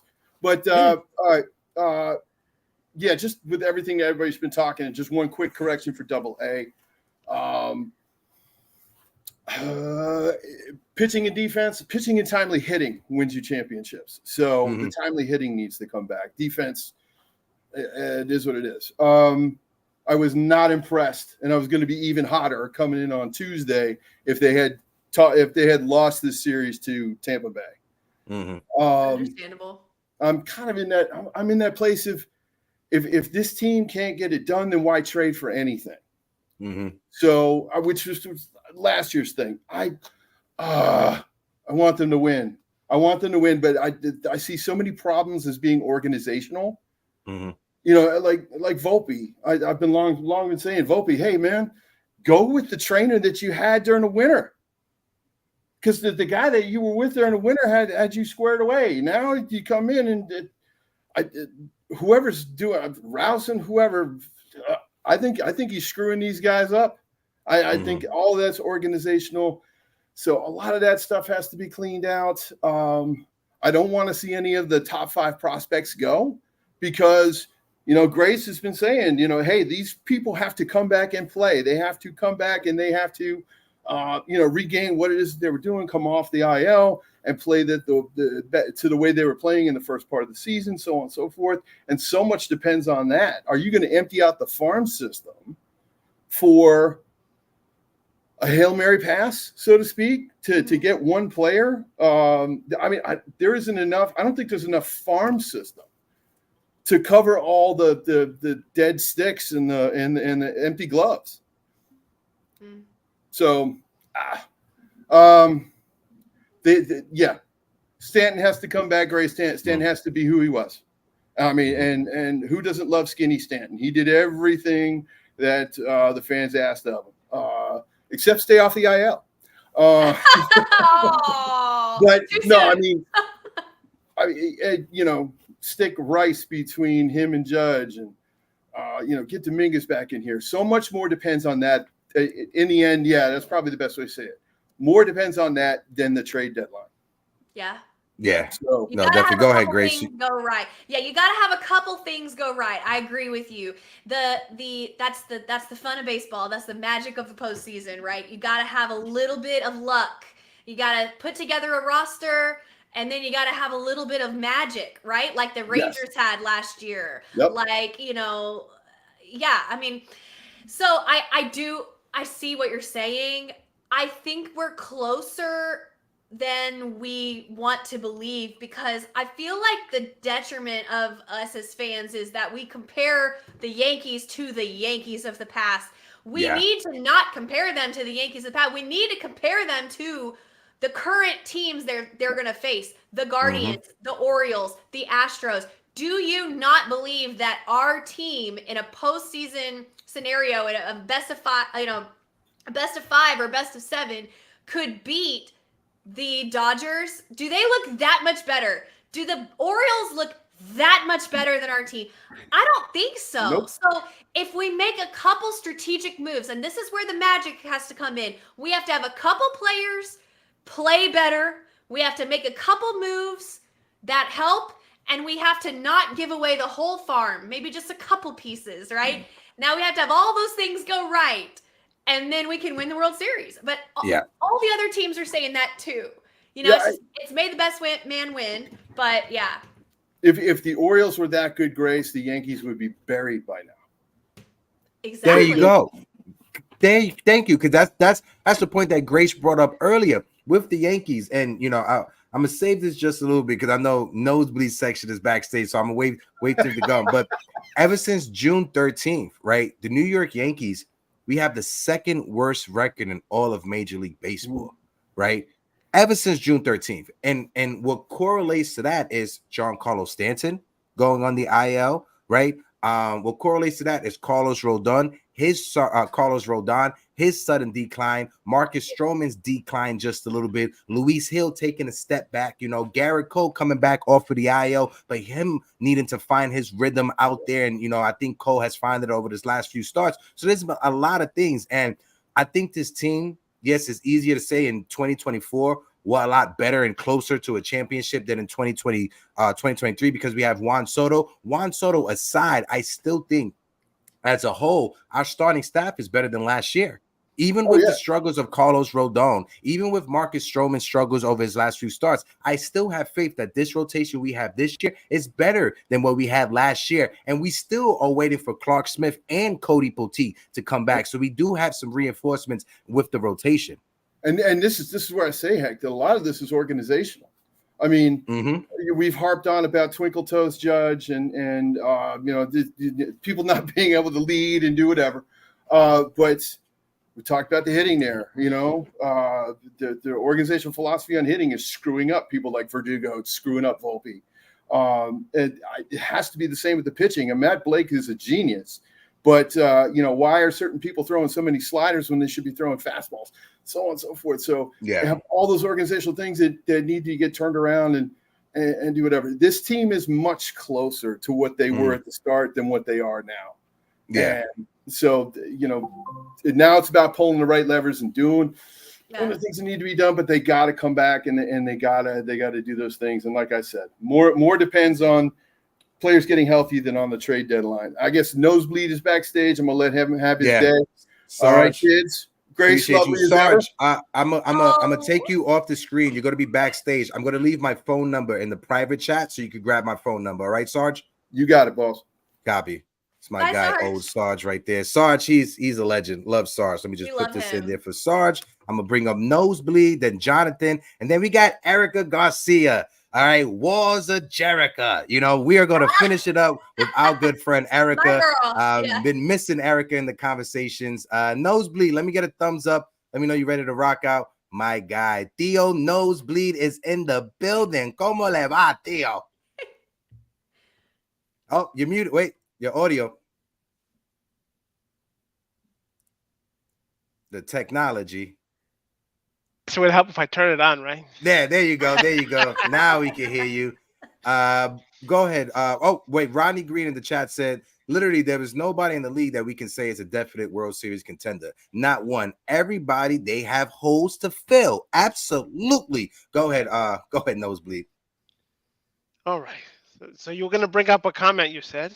Yeah, something that you had put in the chat, and you know, I'm in agreement with you to a degree, right? You said the Yankees are one of 4 teams with 60 wins. Why do we keep talking like they're in last place? I don't want to say that I'm talking like they're in last place, but I want to say the reason why I feel that this team has holes and we need to improve is the stat that I brought up a little while ago. The New York Yankees, ever since because I got it right here, ever since June 13th.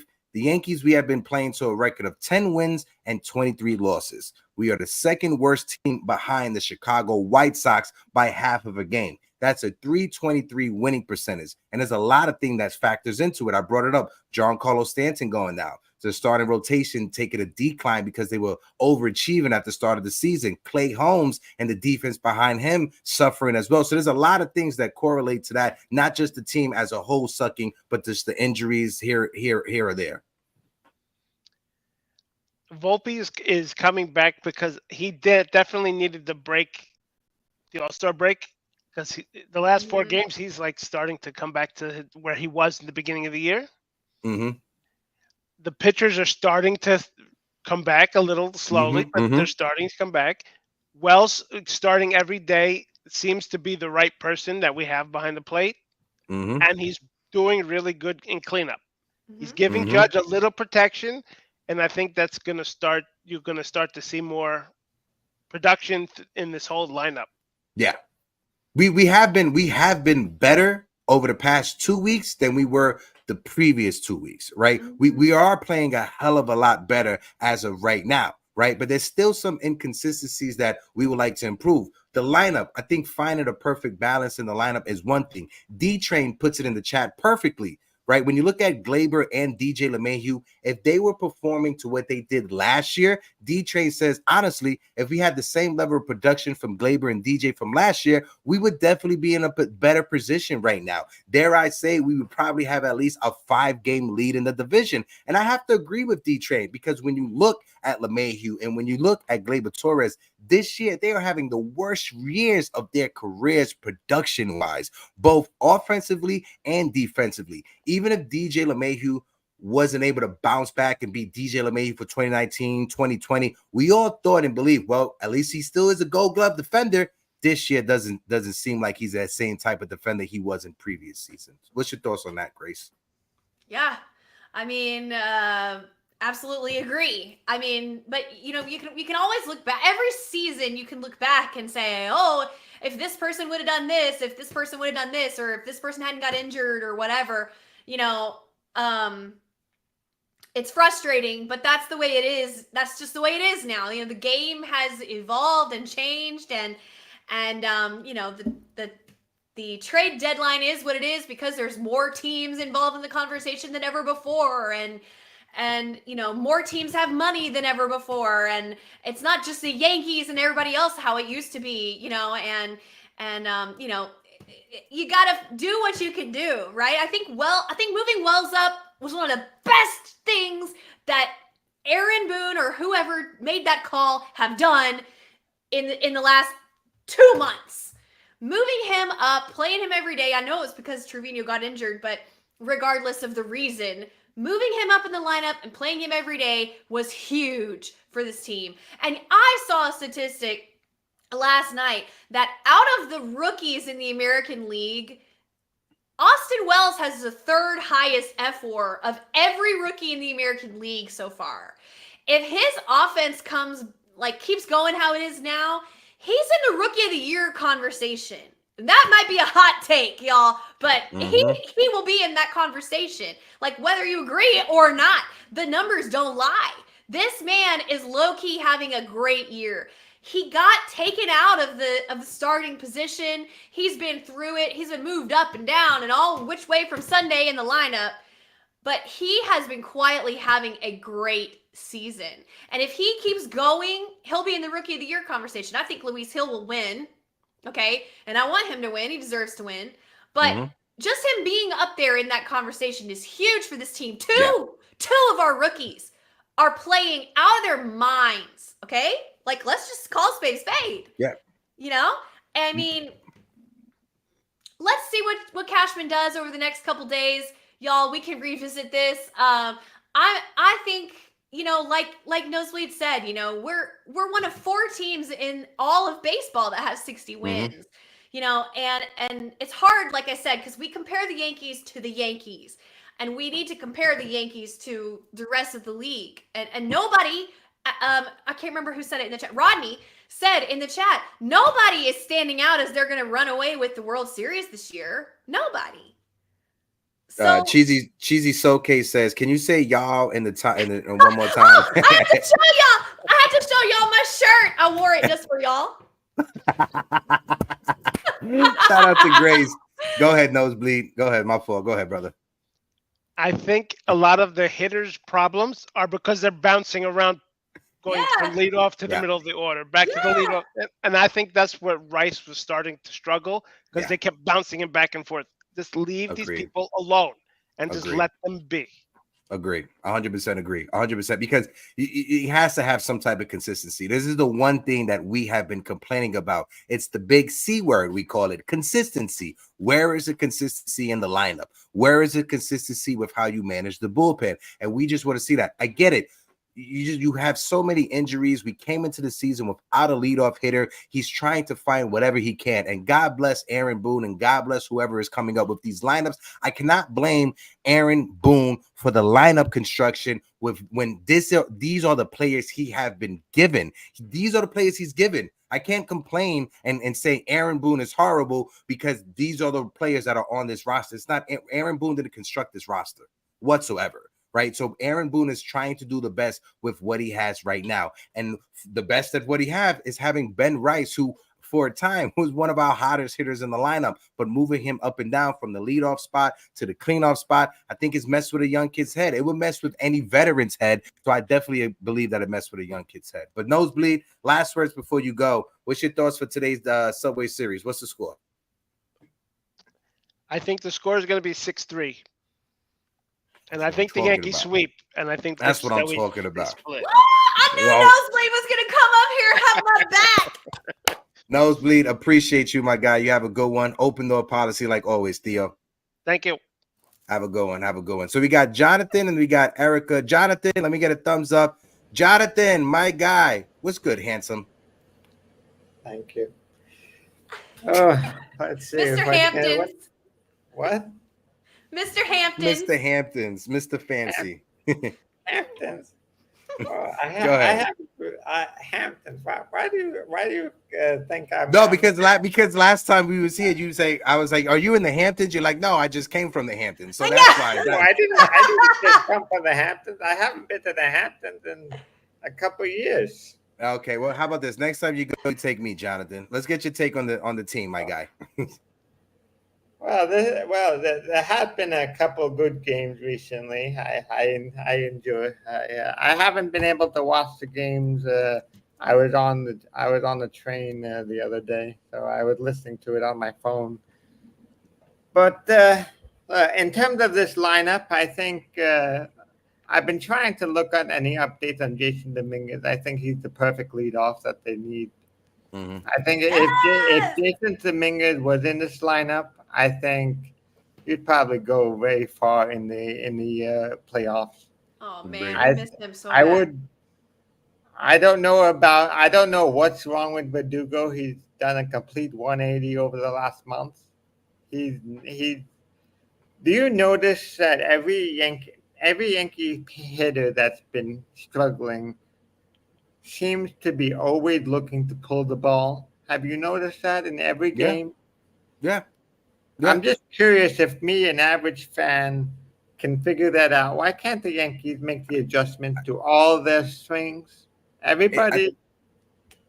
At this point, Jonathan, I think it's a philosophy approach. And I want to give Rosan the benefit of the doubt because it's his first year. Right. And we was told that this is a guy that he was in the Yankees organization. He understands the system. He understands the young players. You know, he has a different approach. This is a guy that he was actually in the major leagues. He knows what it is to have a 3-2 count. That's everything we heard about Rosen coming into the season.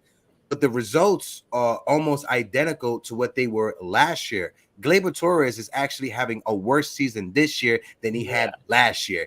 DJ LeMahieu, I understand age and injuries are a factor, but he's performing worse this year than he did last year. When you look at Soto, generational talent, he's going to be fine all by himself. Aaron Judge, another person, generational talent, has his own hitting coach. He's going to be fine. It's the other players in the lineup that they don't have the resources or the talent like Judge and Soto that they need proper coaching. Hector, at the beginning of the year, and Grace, sorry, did both of you expect Gleyber to have going into free agency? Assume that he would get $100 million contract?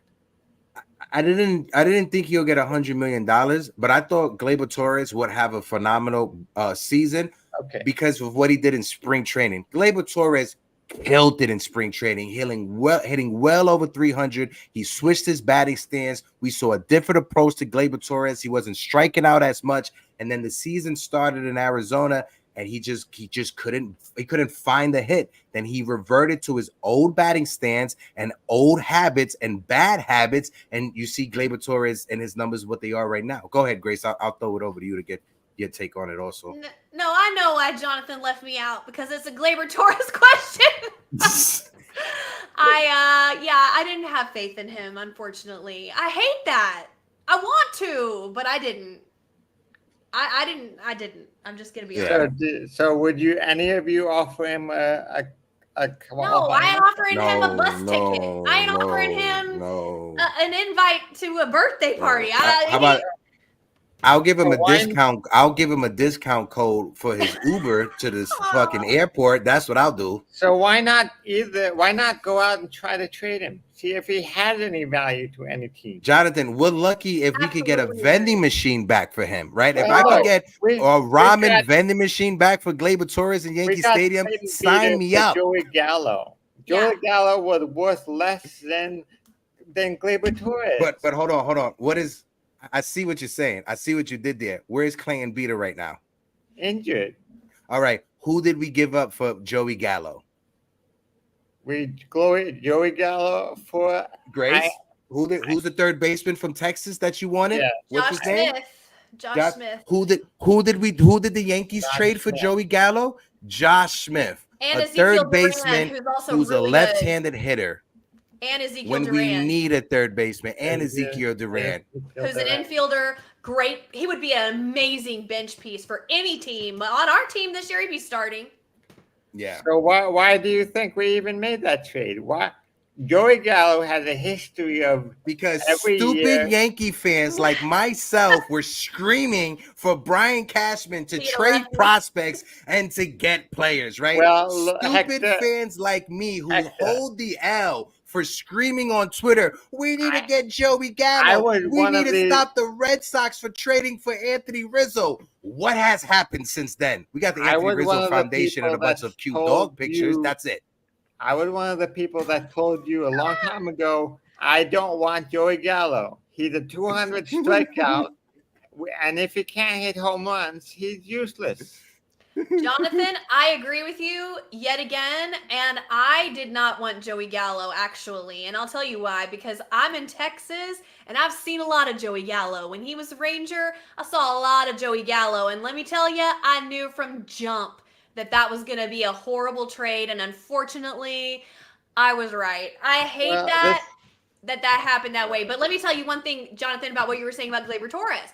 And I want to give a shout out to Jason from 161 River Avenue, because this is from his channel. He mentioned this the other day.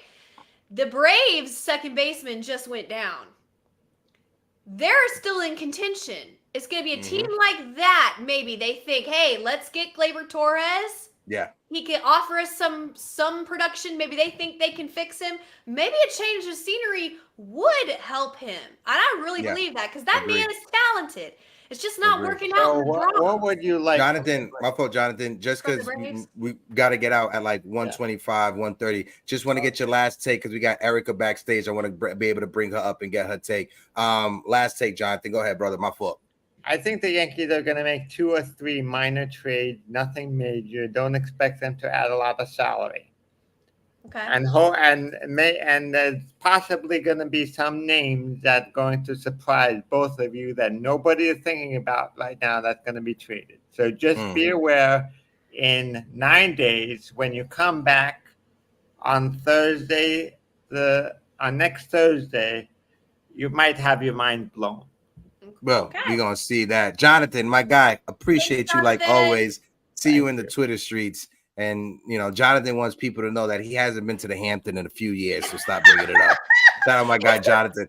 He said he canceled a vacation, so they decided to go to the Hamptons instead. That's what he said. So we were like, you're the only Erica, person. let me get a thumbs up, Erica. Let me know you're ready. This is my friend, Erica. Erica Garcia. Just to let you guys know, Erica was dying backstage, and she's just like laughing and dying. Erica, it's been a minute. I hope all is well. Miss you. How you been? Everything's good. Miss you guys too. I missed the last stream. A lot of things going on with my family, but Hope this all is place well. gives Hope me all is well. this stream gives me a nice distraction of things. So I do appreciate that, no matter how bad the Yankees may be playing. Well, go ahead. The floor is yours. Whatever you want to talk about. Go ahead, E. No, I was cracking up at we got the Anthony Rizzo Foundation and dog pictures. Yeah, that's the best. Pictures all day. Facts. But just saying, I mean, without Anthony Rizzo, we might not have Judge because he was like a big advocate. Remember, to have him come back just so that their dogs keep playing. Who knows? I don't know. I just wanted to hit. I mean, you guys have been making the points that I was gonna bring up already, but as far as the I know Nosebleed was saying the consistency of putting the players in a spot in the lineup makes a difference. It does. Look at Wells. Wells is literally proof that he plays every day. And he looks so much better. And we've been yelling about this. I've been saying it forever that he needs to start over Trevino. And it's unfortunate it took an injury, but hey, whatever it takes at this point to show that him with the consistent at bats, that he's worth being in the starting lineup. So, but yeah, just to hit on a couple of points that you guys made. If the Orioles were that much better, like you said, they wouldn't be up only 1.5 after a tremendously bad June that the Yankees have. But on top of that, no team, like every team that, like the Phillies themselves, they were neck and neck with us at the same time as when we were at 50 wins. And they only have 3 or 4 games more won than the Yankees. So it goes back to my point, like 162 season is tough. And unfortunately, that's why the trade deadline isn't, to me, what we're expecting it. I don't think the blockbuster trade happens. I think there's too many teams that need too many things. And I don't think that Cashman's going to be willing to part ways with the prospects. But I also don't think that you can't go into a trade deadline and not do anything at all, because you are one of 4 teams with 60 wins. So I feel like if you make the right move, it might be, the difference of us. I mean, hopefully they could get to a World Series. I don't see it right now, but it might be the difference of a first round knockout or a second round knockout. I don't know. So I just feel like you have to make a move, especially for a bat. But with Stanton coming back, remember, guys, he was the key contributor with runners in scoring position. Like he was the guy that knocked in the runs all season, and then he's gone, and now that kind of goes away. Granted, we were yelling and screaming about our runners in scoring position since the beginning of the year, right? It was our starting pitching that was keeping us in games. I mean, starting pitching had almost under a 2 ERA. That's unheard of. Our entire starting rotation. And our bullpen was stellar, and we had a closer that had a 0 ERA. So, it's they have to do something about figuring out the runners in scoring position. I know that we're actually making more contact this season than last season, but unfortunately the contact is resulting in more double plays. That's why we lead the league in double plays. So I don't know. I'm really curious about the deadline. I think it's cool that we're doing the classic. We're adding Stanton at the deadline, and we're adding Efros at the deadline, and a birdie. But I still get nervous with Stanton because I still can't believe that he pulled his hamstring on such a small movement running around the bases. Yeah. And I know that, Grace, you said it was from the play prior to that. It wasn't the one that we saw. That's my theory. Yeah, it could have been that, but still, you're so limited already, and just that one motion puts you out for a month. That's scary. So it's like that's always going to be in the back of my mind. But I do like what I see from the Yankees more so, as you said, in the last 2 weeks. I do like seeing that Cabrera is playing more, but he needs to play more over DJ. He was in the lineup yesterday, but DJ was still in the lineup. So it's like, oh, here you got a little bit, but we're not gonna, we're not gonna completely take him out of the lineup. Like DJ has to be a backup. He's a defensive replacement at both. And he's even losing a step at third base. I mean, I know he's naturally a second baseman, but there's a lot of plays at third that I'm like, oh, DJ of old might have gotten him. You know what I mean? I like Ben Rice at first base. I don't think he should be in the leadoff spot. But I do like the at-bats he was having. Yesterday, he worked a walk that was called a strike. So he's still seeing the ball well. And I think Verdugo's going to benefit from Stanton being back. So who would you put in leadoff out of the guys we have? So, or is it an external solution? Do you think? I think whoever they get, it's got to be an external thing because nothing has worked in the leadoff. But then again, we also just haven't had the consistency outside of Volpe. And I like Volpe in the leadoff, but he wasn't working counts after a while, and that's that's important when you have Soto and Judge behind you. So I think that's why they put Ben Rice there. He had the highest on base percentage on the team besides Judge and Soto at the time when they made that move. Then they were thinking at least he'll, see some pitches, work some walks, and it's been tough for him. They've been really attacking him a lot, obviously, because he got Soto. Also, the game that Garrett Cole had his rehab start in Somerset when Ben Rice was his catcher, for that game, Ben Rice was the leadoff hitter, right? So it's not like Ben Rice never, again, it's the minors, it's a totally different level, but at least he was in that leadoff spot and understanding what a leadoff hitter has to do. Another one of the Yankees catchers that were in the leadoff spot when I saw them play for the Tampa Bay Tarpons was Austin Wells. I was down there a couple of years ago. That's when he had his debut. That whole weekend, he was the leadoff hitter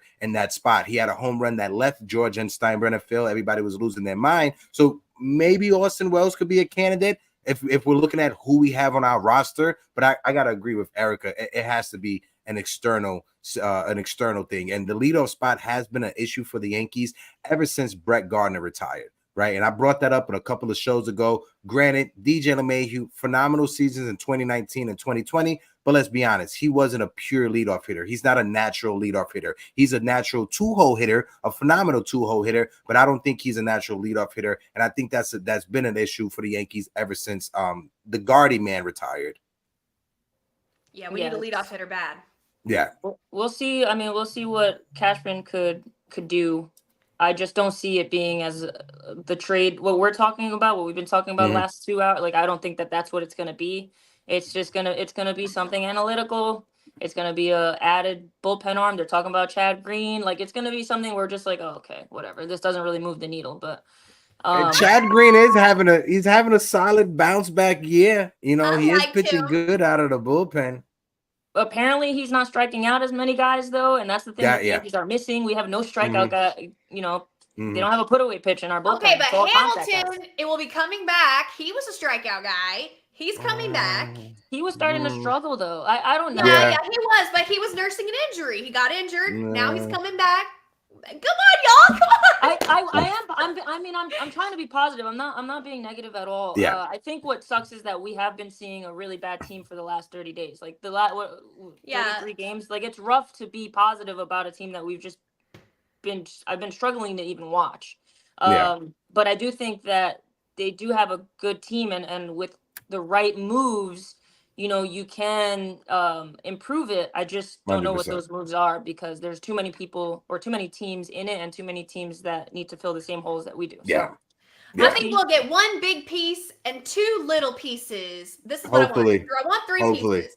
One of them will be big, and then I think you're right, Eric. I think it's going to be some people that we're not thinking about that we're going to be like, this doesn't move the needle. And then maybe Matt Blake, some Matt Blake magic. Maybe the Matt Blake magic. Yeah, maybe some postseason excitement. Maybe some who knows what. We're going to have some intangible things go right. And that is not even in Cashman's control. You stack the team. They still got to play. You know what I mean? Yeah. So we need some magic. We need a couple pieces. I don't care if maybe they're no-namers, but one of them, I know we're going to get a good piece. I believe it in my bones. I want Tanner Scott. That's who I want. Erica, let's get your last words because we're about to wrap up the show and call it a day. We went a little bit longer than normal. I got some running arounds to do before the Met and Yankee game tonight, but let's get your takes, Erica. I mean, we have the two guys that we want in a 2-game set, right? But we had them last time. I need Cole to shove and change the narrative because apparently the Mets are their daddy, or his daddy. So I need him to come in and be like, F this. Like, no, we're in my house, and I'm finally back. I was freaking just coming off of the IL or, rehab starts. But now I have a couple starts under me. I need him to shove. And I'm hoping that he can hopefully, continue to keep turning it around. He's had two really good, two decent starts in his last 2 outings. And I just need the Yankees to protect their house. The Subway Series means something to us. Yeah, as Derek Jeter says, it's just the Mets, right? But their fans are like flies. They're attracted to shit. And I'd appreciate them not buzzing around in my ear because they won 2 games out of 162. So I need the Yankees to protect their house. The Mets did it, you know. Shout out to them. But you're at Yankee Stadium now. Protect the house in the Bronx. That's spicy. That's a good one. Erica, appreciate you like always, and dropping the shade for the Met fans. So if there's any Met fans still in the chat, just know we still love you to a certain degree. But I'll know. Great show, great conversation. Grace, last words before we get out of here. Last words are, we have a week. Let's see what happens. Let's reassess how much hope or how much,